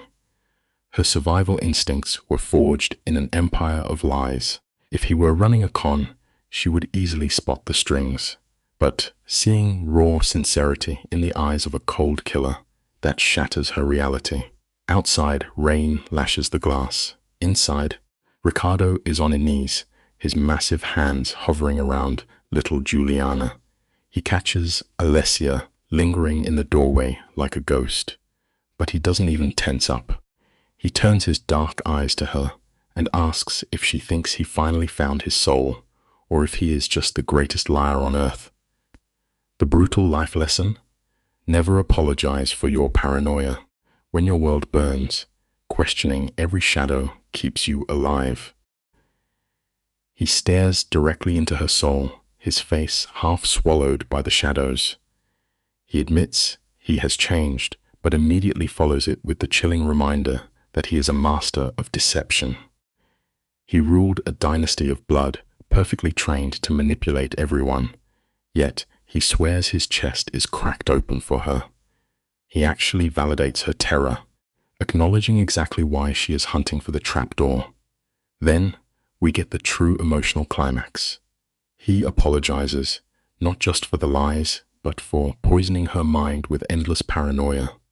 Suddenly, baby Juliana takes 2 trembling steps and collapses on the rug. The life lesson here hits so hard. Confessing to holding the knife is easy, but mourning the permanent scar you left on someone's prized peace of mind is the only true mark of redemption. The camera pushes in as the tiny girl blinks up from the rug, her eyes reflecting total shock at her sudden fall. The silence in the room stretches tight. In that one crystal clear second, the terrifying mob boss evaporates. The iron grip of the syndicate, the dirty money, all the ghosts of his violent past are wiped clean. A raw, foreign sound escapes his throat. His voice physically breaks, shattering the tension as he whispers that their daughter just took her first steps. Before logic can register, absolute human instinct takes the wheel. Alessia and Ricardo both lunge forward, their hands colliding right over the child. This proves a beautiful life lesson. A single moment of pure joy can temporarily blind us to a lifetime of darkness. Come with me. We are stepping right into the beautiful ruins of a dead marriage. The ink on the divorce papers is totally dry, leaving little Juliana as the only monument to their massive failure. The door clicks shut behind Ricardo, plunging Alessia into this cinematic isolation in the dark. A glass of blood-red wine is trembling in her grip. She is agonizing over one fleeting mistake. A microscopic brush of his rough knuckles against her skin, and her nervous system just ignited. Her rational brain is screaming at her to run, yet her pulse is beating a frantic rhythm. She absolutely despises the pull of this disastrous man. We all face this cruel life lesson eventually. When a beloved ghost witch returns, your logical mind and your heart will violently tear you in two. The framing highlights the psychological war completely tearing Alessia apart. Her own memories have become double agents, whispering that maybe the devil has finally grown a heart. She stares into the darkness, desperate to believe this gentle version of him is real. But then the brutal nightmare flashes back. Standing pregnant at a closed bedroom door, listening to her entire universe turn to ash, she forces the bitter wine down, letting exhaustion claim her. The movie dissolves, jumping months ahead to her daughter's first birthday. It is a delicate sanctuary, threatened by the shadow of the dawn asking to come inside. She lets him in, but sets a strict 2-hour limit. The simple lesson here is survival. We must build iron walls when protecting the fragile remains of our peace. His surrender terms were painfully simple. Eat the birthday cake, then quietly fade away. But the former Mafia kingpin arrives early, and the visual shift is staggering. The razor-sharp suits are gone. He stands on her porch in faded denim, sleeves rolled up to reveal the dark ink of his violent history. He just looks like an exhausted guy fighting for his soul. Clutched in his scarred fist is an absurd cloud of pink balloons. Alessia tries to slice the tension, bitterly stating, "The baby will never remember this day." His jaw tightens before he softly replies that he will remember, and the photos will prove her father loved her. The ultimate life lesson here? Standing in the fire just to be present for the people you love is the absolute only currency that actually matters. You and I are watching this feared boss stare down at the woman he shattered, and the lighting is absolutely brutal. Alessia finally breaks the silence, whispering that she wants their little girl to know her father. But Ricardo does not take the easy out. He drops his voice and asks what she wants for herself. She practically fractures on screen, admitting she is completely lost. She begged for a life free of his toxic shadow, yet here he is, rewriting their tragic script. She cannot merge the monster who burdened her with this quiet man right in front of her. Ricardo does not blink. He tells her they are the exact same guy. The brutal truth of life is that loving a deeply flawed human means bravely accepting the terrifying darkness curled up inside their soul. The camera lingers on the balloons slipping from his hands, while the stark light exposes every ounce of regret carved into his face. He refuses to hide from his ugly history. He openly confesses he was the architect of her ruin, the monster who torched her heart to ash. No cheap excuses. But his tone turns fiercely desperate as he swears he is also the man bleeding out for her forgiveness. Two different shadows haunting one human body. Alessia visibly shakes, asking how she can ever trust that the beast will not wake up again. His answer is a devastating, cinematic dagger. He tells her she cannot know. The harsh lesson here is that you can never magically erase the craters you blast into someone. True courage is standing naked in the wreckage without offering a single promise. Let us hit pause and step into this shadow together. Ricardo knows his words are completely worthless, leaving him with one single currency: consistency. He vows to anchor himself right here, praying his quiet presence might somehow eclipse his terrifying history. Alessia warns him with a shaking voice that a pardon like that could take a literal lifetime. The fallen mob boss just holds her stare, whispering that time is the only thing he has left. Suddenly, the door swings open. The party crashes back in, sweeping little Juliana into a blur of oblivious joy, totally blind to the silent war between her parents. The simple truth of life is that when your promises turn to ash, showing up day after painful day is the only real way to rebuild a shattered trust. The apartment is buzzing with chaotic energy, yet Ricardo deliberately fades into the corners, completely shedding his terrifying aura. The tension is thick enough to choke on. Alessia's mother glares at him with absolute frost, and her friend looks ready to draw a weapon. Ricardo absorbs every bitter look without flinching. He knows this public humiliation is his earned penance. As the final guest leaves, the feared Mafia king quietly starts picking up sticky cups. Alessia weakly tells him to stop, but he sees the crushing exhaustion dragging her down. They fall into a silent rhythm of cleaning, moving together like two ghosts who once shared a heartbeat.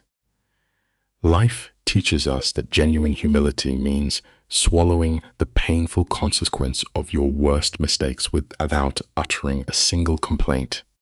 The apartment now sits in a suffocating midnight silence. Juliana is finally asleep, leaving Alessia and Ricardo trapped in the awkward aftermath.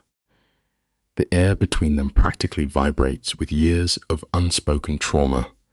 Ricardo lingers by the exit, framed by the pale glow of the streetlights, completely frozen. He murmurs that he should get going, yet his boots stay glued to the floorboards. She softly agrees. He opens his mouth to push his luck, but she raises one trembling hand. silently begging him not to shatter this fragile peace. The once ruthless boss drops his armor, whispering a breathless thank you, just for the chance to breathe her air. You and I need to appreciate this truth.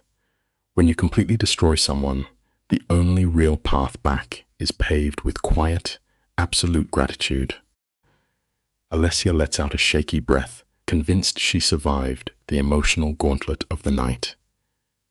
She whispers a dry goodbye, but then the movie drops the hammer on us. Ricardo stares into her exhausted eyes, his voice breaking as he confesses he still loves her. The glass walls she built shatter on impact. He apologizes, admitting he could not watch her be a beautiful mother without bleeding out the truth. She tries to block the words, but he steps backward into the hallway, demanding absolutely nothing in return. He just needed her to know his love never vanished. The second the deadbolt clicks shut, Alessia folds, sobbing onto the cold apartment floor. The harsh lesson is that the words we are most terrified of hearing are usually the ones that finally break our hardened hearts wide open. She sits completely paralyzed by the fear of falling for the Mafia king all over again. As weeks drag by, Alessia does what any desperate person does to outrun their feelings. She drowns herself in exhausting work. But watch how the script flips here. Ricardo never chases her. He sends brief texts about their kid, shows up on schedule, and vanishes like a ghost. He gives her a massive ocean of space. Ironically, his strict respect for her boundaries is what tears her apart, proving he values her sanity over his obsession.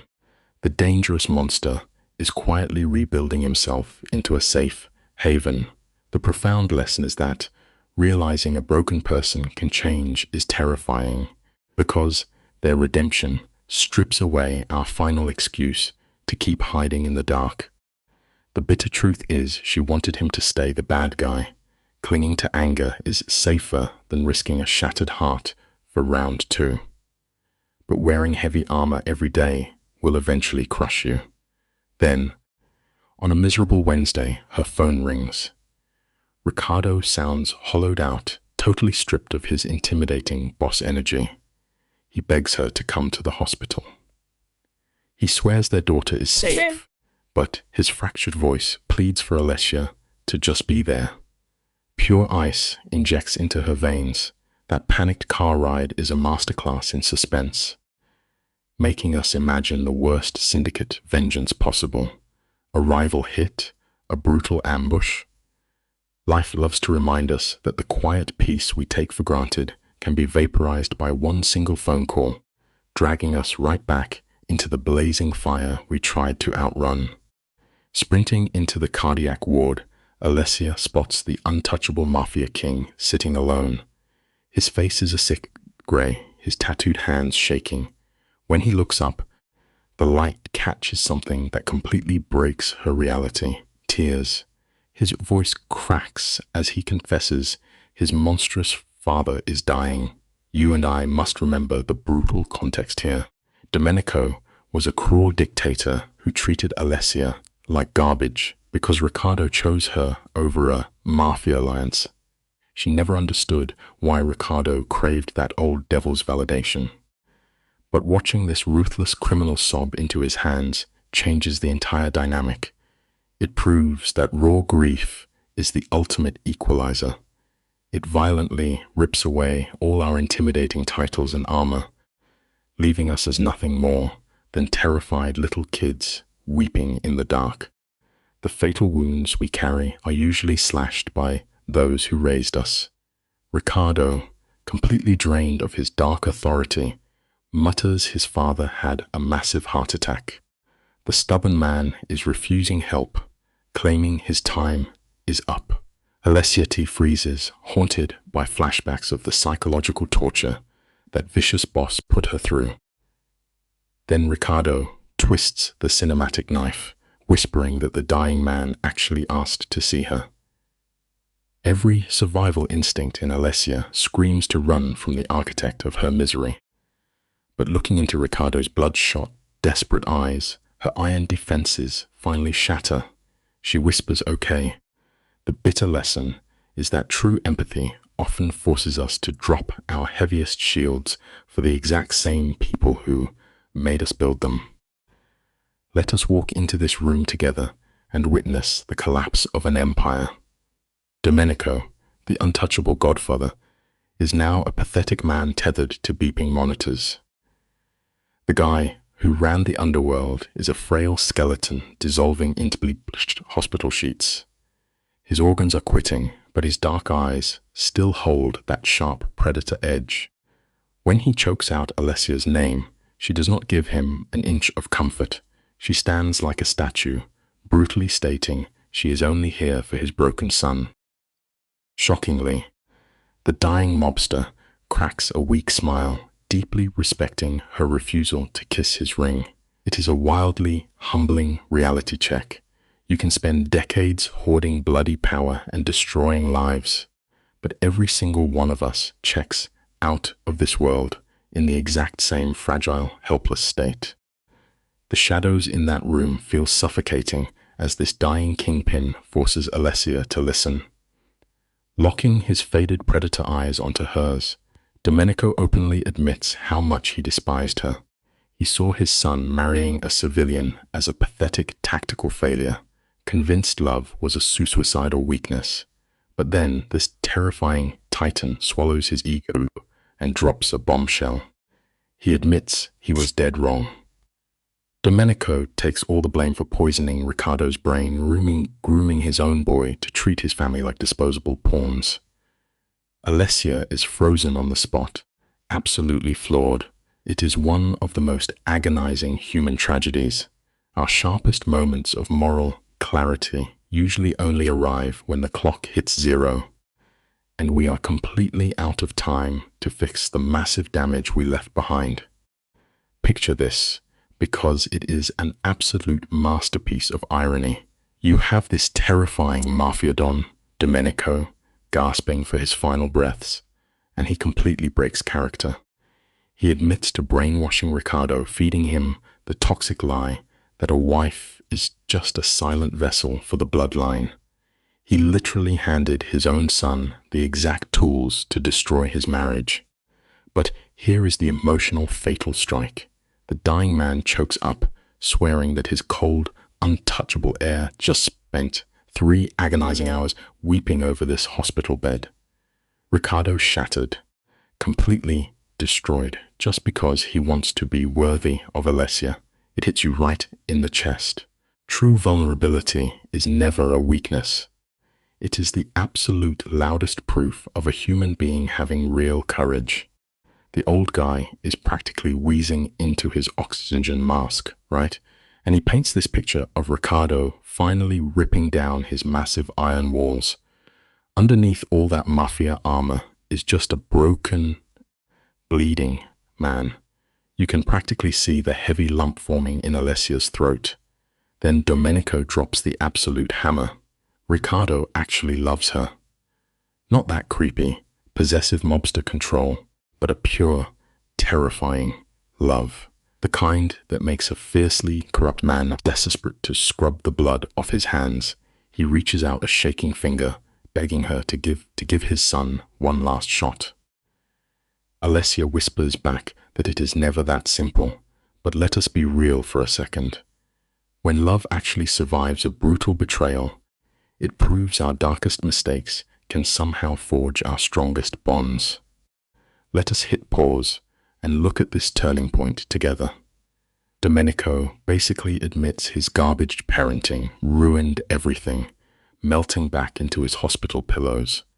Alessia stands there frozen, letting the crushing weight of that confession sink into her bones. She thanks this fading monster for finally treating her like a human being, then steps out into the harsh hallway light.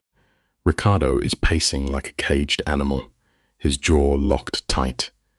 When she quietly tells him his facade the ovary, the entire atmosphere shifts.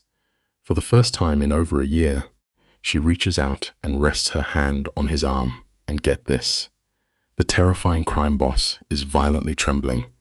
It is wild how a single, gentle moment of grace really can alter the entire course of a broken history. The glaring hospital lights are painting Alessia in these harsh, unforgiving shadows.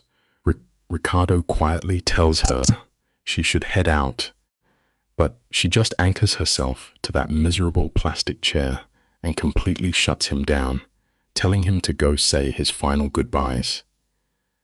As his heavy footsteps fade down the hall, you can see her mind spinning. Knowing his betrayals were literally hardwired into him by a ruthless father does not magically erase her trauma. But in that dead silence, she finally gets it. She understands how a guy could fiercely love her while completely burning her world to the ground. We are all heavily molded by the trauma handed down to us. But the real measure of your character is whether you find the strength to completely shatter that mold and start over. 4 days later, the old man finally flatlines. Fast forward to this cathedral funeral, and it is a total masterclass in Mafia theater.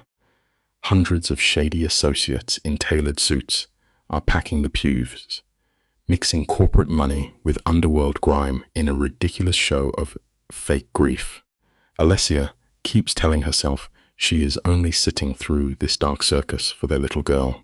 But honestly, you and I both know the human heart is pies way messier than that. She is really there for Ricardo. Grief is an absolute monster to carry by yourself, and she remembers how fiercely he used to protect her.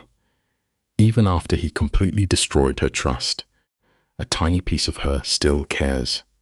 Choosing to extend empathy to the person who broke you is the ultimate flex of true human strength. This is where the whole dynamic violently pivots.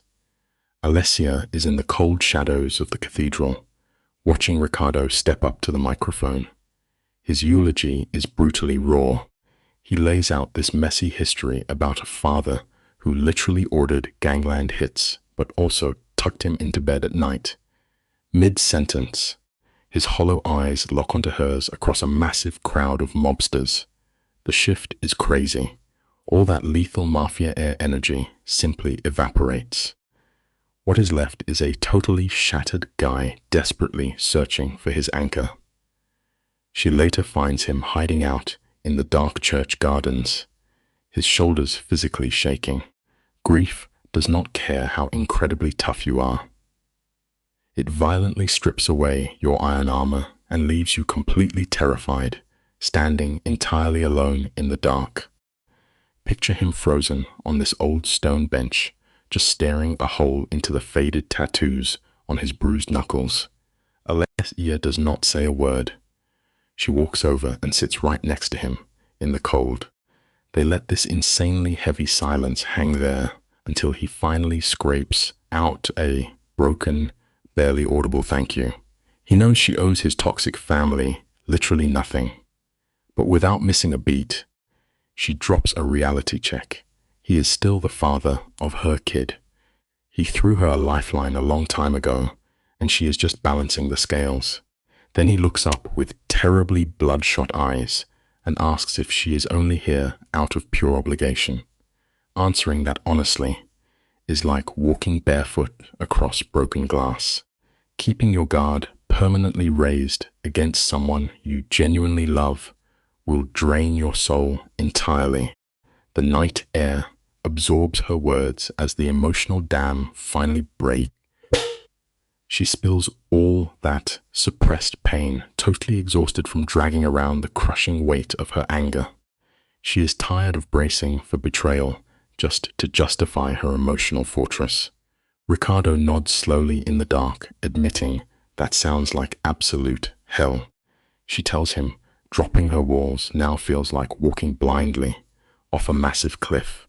If he tortures her trust again, there will be nothing left to rebuild. Ricardo locks his eyes onto hers with a wild, desperate intensity, swearing on his life to fight for her peace every single day. Seeing a feared crime boss utterly destroy his own ego is intense. True strength is having the raw courage to surrender your pride entirely for the person you genuinely love. You and I must appreciate this moment. Ricardo stands under a street lamp, stripped of his underworld armor, begging for one last shot. Alessia hits him with an ironclad ultimatum. If she risks her heart and he fails, she gets the ultimate closure to walk away forever. She cuts through his poetic guilt, dragging him into the freezing reality. He completely surrenders his power. She agrees to stay, but builds a massive wall of boundaries. They will move painfully slow, strictly as friends. One single lie, and he is a ghost. No second chances. She scans his face with every instinct forged in the Mafia, hunting for a twitch of hesitation. Setting brutally rigid boundaries is the uncomfortable truth that actually saves you from completely drowning in someone else's chaos. She searches his face and finds zero trace of deception, just this terrifying, raw sincerity. She lets out a heavy breath and drops the word his soul is starving for. Okay, they will try.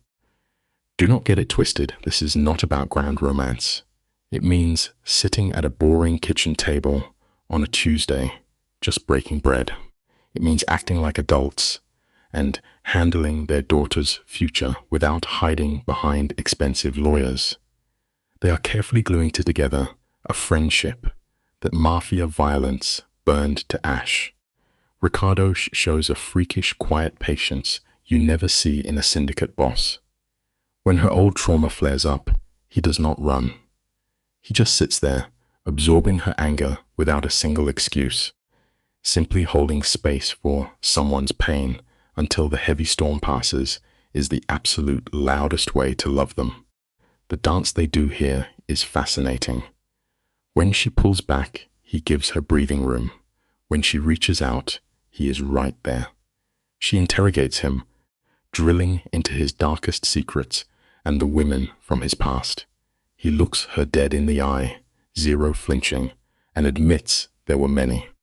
He explains how his father hardwired him to wall off his dirty street life from his family. No excuses. He takes absolute ownership of the massive wreckage he caused. When she asks if those ghosts are still around, he swears he buried that world forever. Alessia is no fool. She taps her own underworld contacts to double-check his story. Listening to sweet words is easy, but verifying actions is what actually keeps you safe. Shockingly, against all odds, his dark confession turned out to be completely real. Stick with me for this final piece. The shift happens so slowly that Alessia barely notices the heavy iron dropping off her shoulders. Cut to their daughter's second birthday. The room is packed with this beautiful, safe life she built from scratch. Ricardo is not lurking like some unwanted ghost anymore.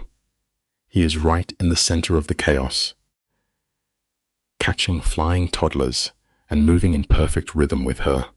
They navigate the madness with the undeniable chemistry of two battle-hardened survivors. Her mother whispers about how natural they look together. Alessia just gives a guarded smile. Things are better? Sure, but she grounds herself quickly. She still does not fully trust him. Trust is a fragile glass house. It takes years to build, a single second to shatter, and a painfully long lifetime to carefully repair.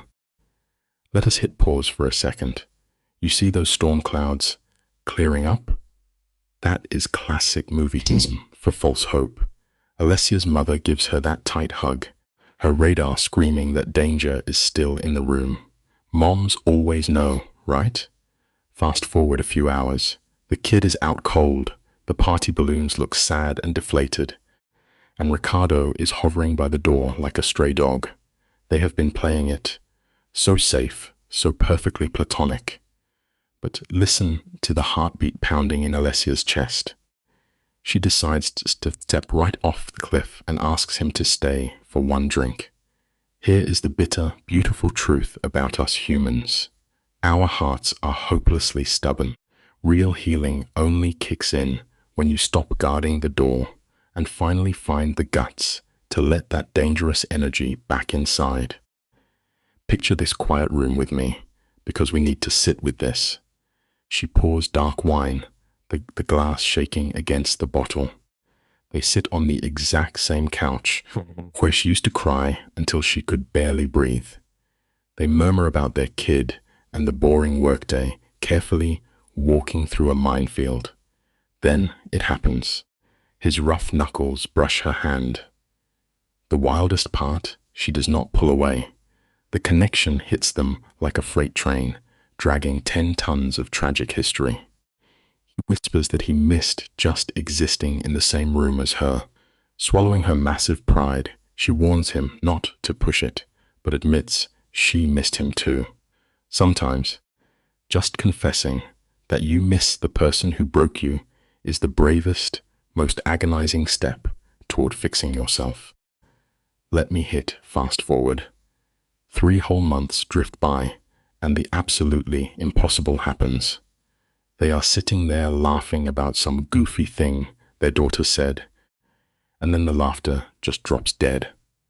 Notice how his eyes lock onto hers with that heavy, agonizing pull we all recognize.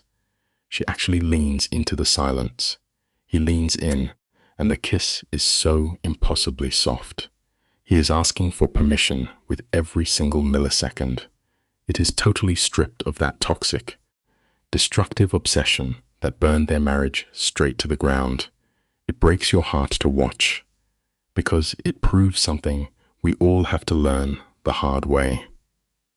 True, lasting peace is always so much quieter and far less flashy than the bitter chaos we leave behind. Let us pause and watch this fragile little moment unfold in the cool night air together. That brush of his lips is not some magical fairy tale romance. It is the desperate, bloody collision of 2 survivors standing at the absolute edge of ruin. Notice the heavy, defeated slump of Ricardo's shoulders when he rests his forehead against hers. He whispers, his voice totally wrecked, that he has starved for this exact second for 2 agonizing years. Alessia shakes, terrified of the sudden warmth. She locks her heart down tight, reading the fear in her eyes. He backs off, dropping a ghost of a kiss on her forehead before he vanishes into the dark. It is brutal to watch, but life teaches us that fear and bravery often wear the exact same mask when you stand completely in the dark. Now the director hits us with a classic montage, but this is not set to cheerful pop-mop music. They are navigating the world like 2 burn victims, slowly inching back toward an open flame. Across dimly lit tables, they sit there and painfully dissect the absolute ruin of their marriage.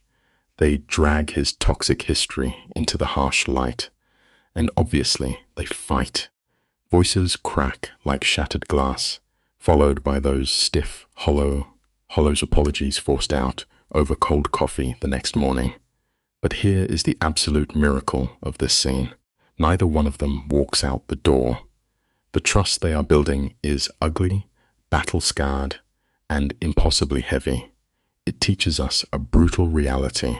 Simply showing up to do the grueling, unglamorous work the morning after a fight is the truest test of love. Focus on this totally ordinary Tuesday, because the biggest plot twists always hide in these quiet, boring frames. The kid is miles away, and the apartment is suffocatingly quiet. Ricardo walks in, and instead of hiding, they end up side by side in the kitchen. Look at the cautious choreography of 2 damaged people relearning how to share space. Steam rises, carrying the smell of garlic and a real, unforced laugh. Later, swirling dark wine, they actually dust off the good memories they locked away just to survive the divorce. Out of nowhere, the air shifts. He catches her eye and quietly asks about their 2nd anniversary.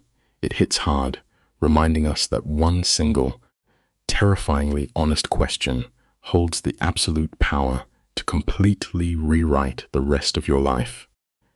You and I know how suffocating the air gets when a ghost of a memory hangs between two damaged souls. He brings up Positano, teasing her about turning green on the ferry.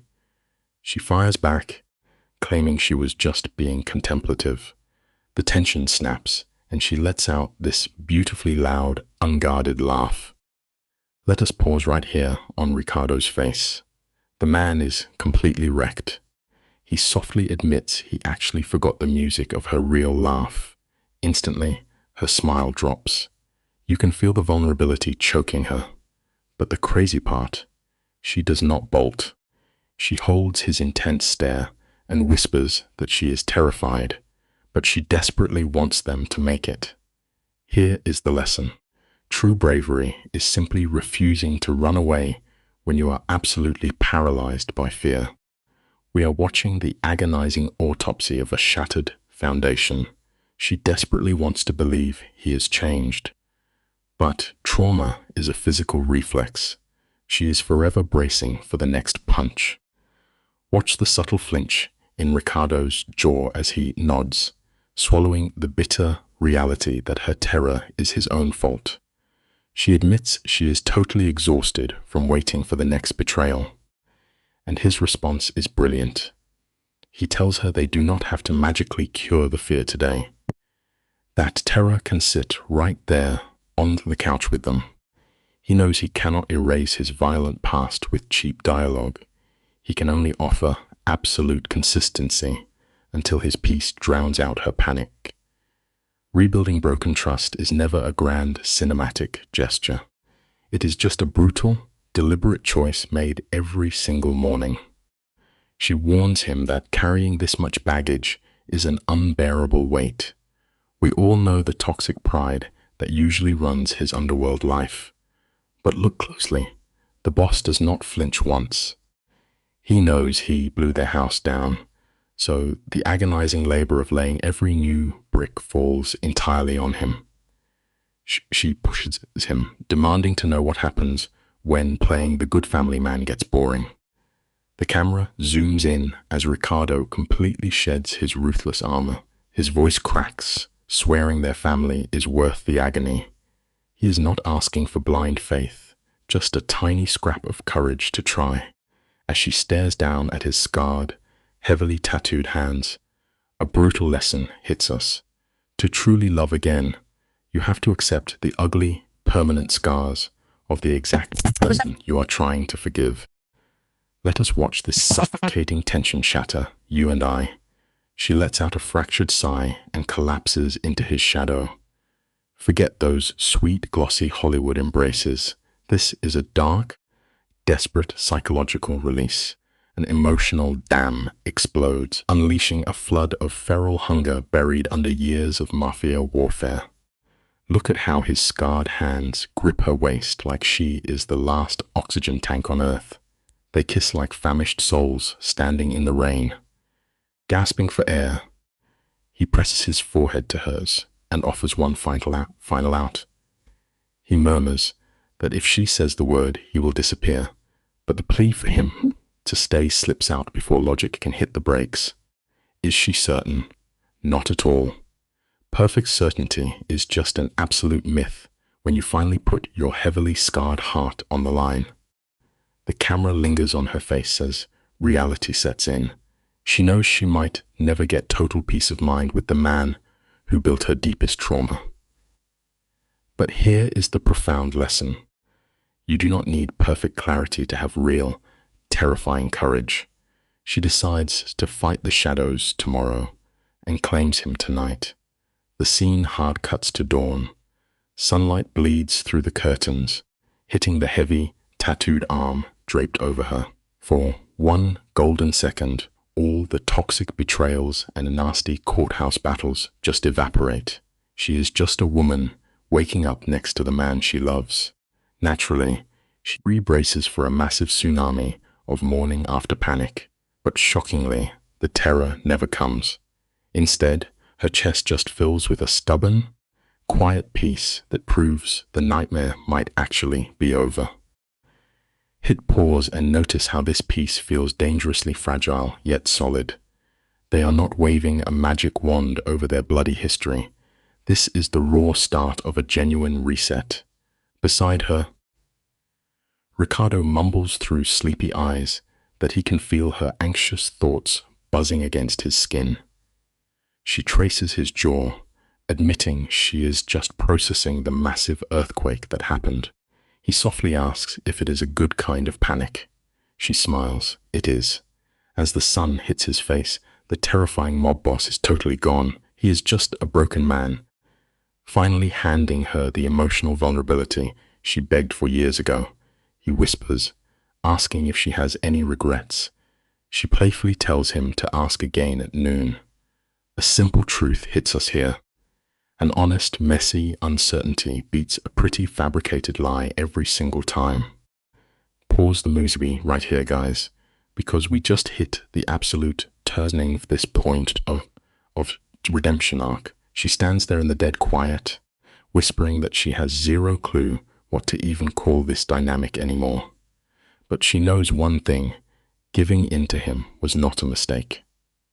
Ricardo just kisses her hand like it is holy, swearing her broken trust is all the foundation he needs. Over the next few months, the director throws them into an absolute meat grinder. They live apart, carefully piecing this shattered family back together while everyone else calls them completely insane. But our mafia boss plays the longest game possible, letting Alessia hold all the cards. The lesson here hits hard. The strongest, most genuine bonds are not built for a crowd. They are forged in absolute privacy, safely locked away from the loud, useless opinions of the outside world. As the plot moves into the third act, that heavy chemistry creeps right back in. Then her best friend drops the reality check, warning her that dating a mob boss again is a one-way ticket to ruin. Watch Alessia's body language in this scene. She just sits there, completely unbothered. She knows exactly how dangerous this game is, but she is betting her entire life on it anyway. Has the big, bad syndicate king actually changed?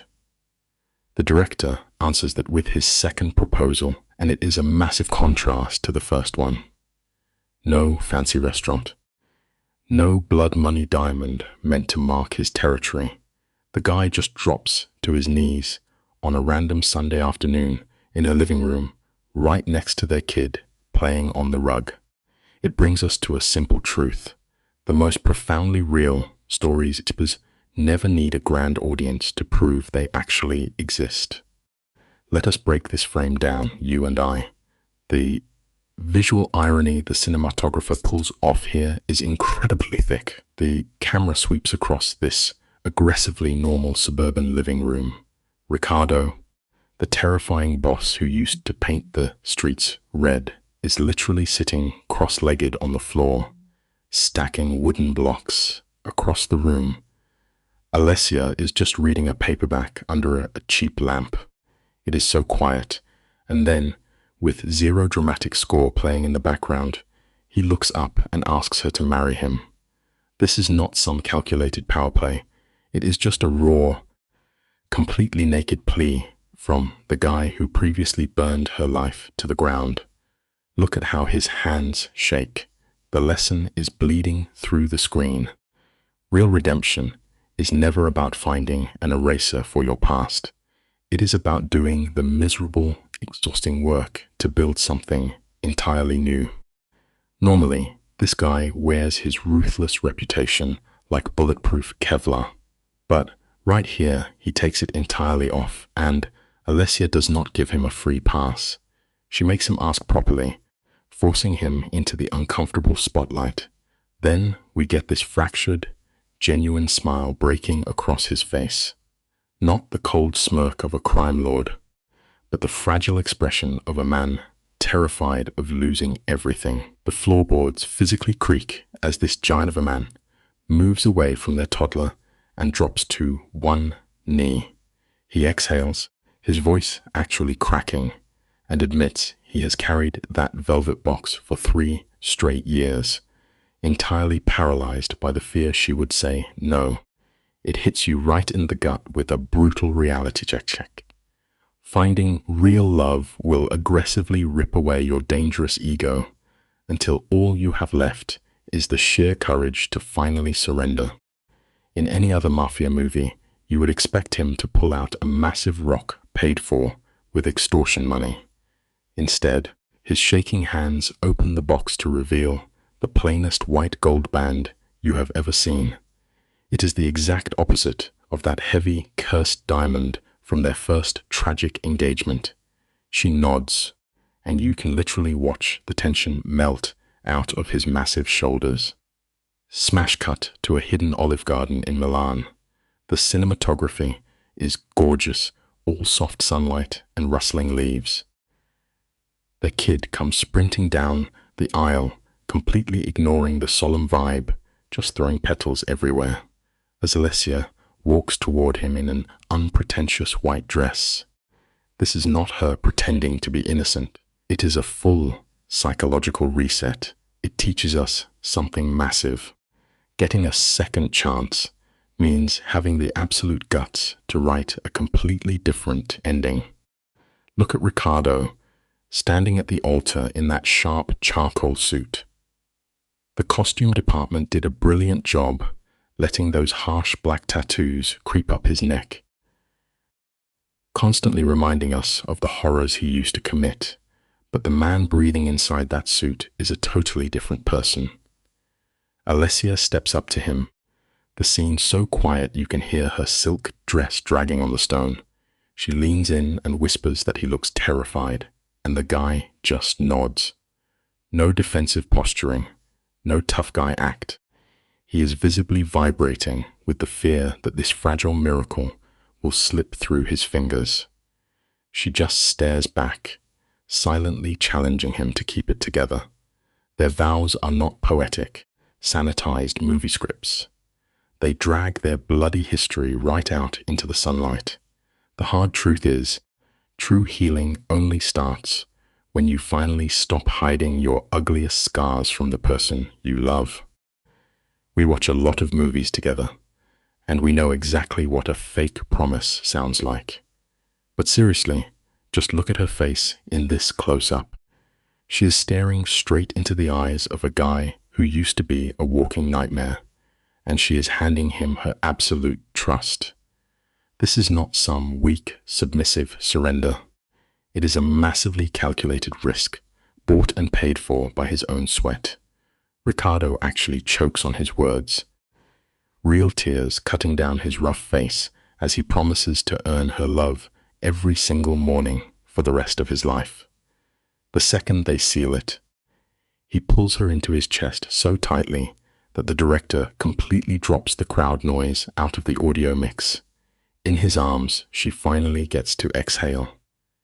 It leaves us staring at a brutal reality. You only figure out how incredibly strong your foundation is after the entire house burns down to ash around you. The camera starts drifting through the reception, and it is just beautiful, unscripted chaos. The floorboards are literally shaking from the bass and the genuine laughter. Remember their first wedding? It was a frozen and terrifying display of Mafia power. But tonight, the atmosphere is completely electric. Ricardo spins her around on the dance floor, dipping his head to murmur over the music, asking if she is actually happy. She does not even blink before saying yes. As she pulls back, her fingers gently trace that harsh syndicate ink stamped on his throat. That tattoo used to be a literal death sentence. Now, resting on the pulse of a man who gladly burned his own empire to the ground for her, it is just a survivor's scar.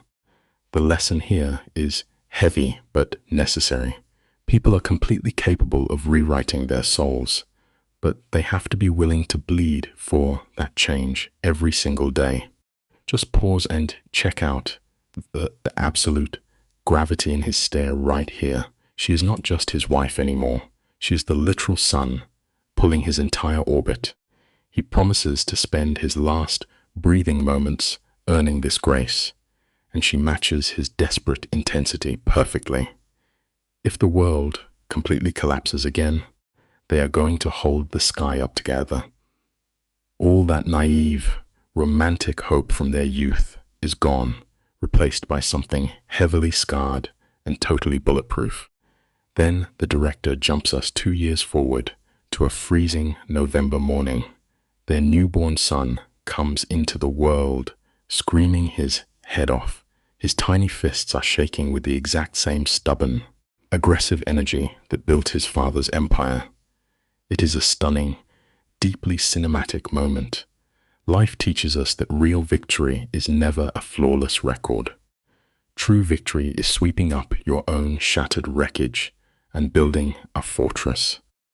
Picture the absolute terror of the criminal underworld, completely losing his mind.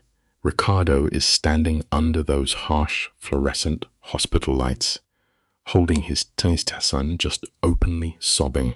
The untouchable kingpin from the first act would have literally taken a bullet before showing a crack like this. Right next to him, their 4-year-old daughter is glaring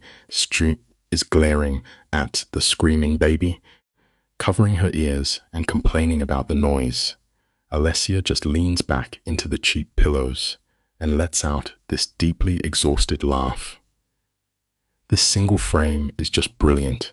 It completely ditches the fake, glossy finish of a fairy tale. It is bruised, sleep-deprived, and incredibly human. They had to drag themselves through a literal hell to get to this ordinary room.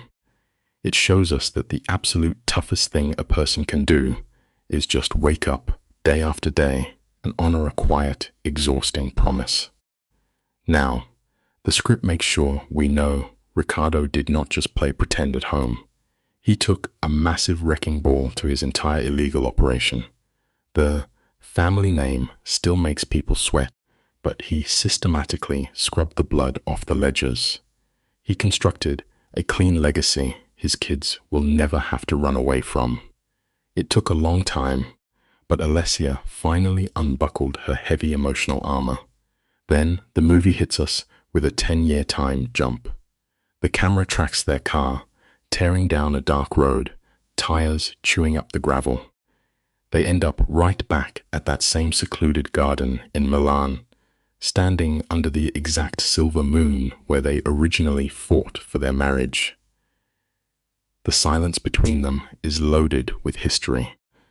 A profoundly meaningful life is never just a happy accident. It is just an all-seeing series of brutal choices you bravely decide to tackle together. They are walking down those familiar stone paths when the emotional temperature of the scene suddenly plummets. Stick with me here. This is the best part. Ricardo freezes. His massive shoulders lock up before he turns, asking in this incredibly bruised whisper if she ever regrets letting him back into her life. Even after 10 years, he is terrified she still sees the monster. Alessia does not feed him a comfortable lie. She admits that when the phone rings past midnight, that old panic still grips her throat. The ghost of what he did still echoes in her head. Ricardo looks like he just took a physical punch to the gut, immediately scrambling to apologize. But she just reaches out, grabbing his shoulders to ground him, telling him to drop the guilt. Listen closely. True healing is never about erasing the ugly marks of your past. It is about hearing those dark echoes and choosing to love anyway. Look at her, staring into his shadowed face, asking the heaviest question of the film. 10 long years. Did that crippling fear ever actually happen? He shakes his head. Not once. She takes a breath, letting the wind rattle the leaves, and drops the truth. 0 regrets. Not even during those brutal nights when she felt like a total fool for giving him another shot. She points to the courtyard, this quiet life they dragged out of the wreckage.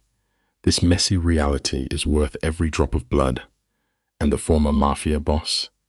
He drops his gaze, his voice cracking, as he whispers he will never deserve her. Alessia just smiles, pulling him into a slow kiss that washes his darkness away. Listen to me. You only find real peace when you finally figure out what is actually worth the agony of starting over. Pause right here, because this is where the director twists the knife. He pulls back, resting his forehead against hers, the tension finally bleeding out of his jaw. He tells her he loves her. The camera lingers on his eyes to prove he means it. This is not the toxic obsession that poisoned them. Years ago, he loves the battered warrior she became. The woman who took his worst hits and still found the guts to rebuild. She traces his jawline, whispering she loves him too, not because he is flawless, but because he fights his own demons every morning just to be a decent guy. Remember this truth. Gritty, painful effort will always beat fake perfection. A real love story never ends with a clean fade to black. It stays messy, remaining a brutal, breathing work in progress. The camera hangs on Ricardo, a guy who used to command absolute terror. Now, he traces the rim of his coffee cup, his scarred hands shaking. Morning light spills across the room as Alessia walks into frame. She rests a hand on his shoulder, and you watch the tension drain straight out of his jaw. They carry ugly wounds from his betrayal, yet standing in these ruins, they are completely whole. Upstairs, their boy is learning a harsh truth. A real man is not the guy who never falls.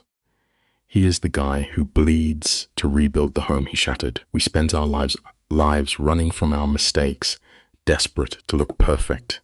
But real love is found right in the dirt. It is the courage to sweep up the glass you broke yourself, and the grace to let the person you hurt heal you in return.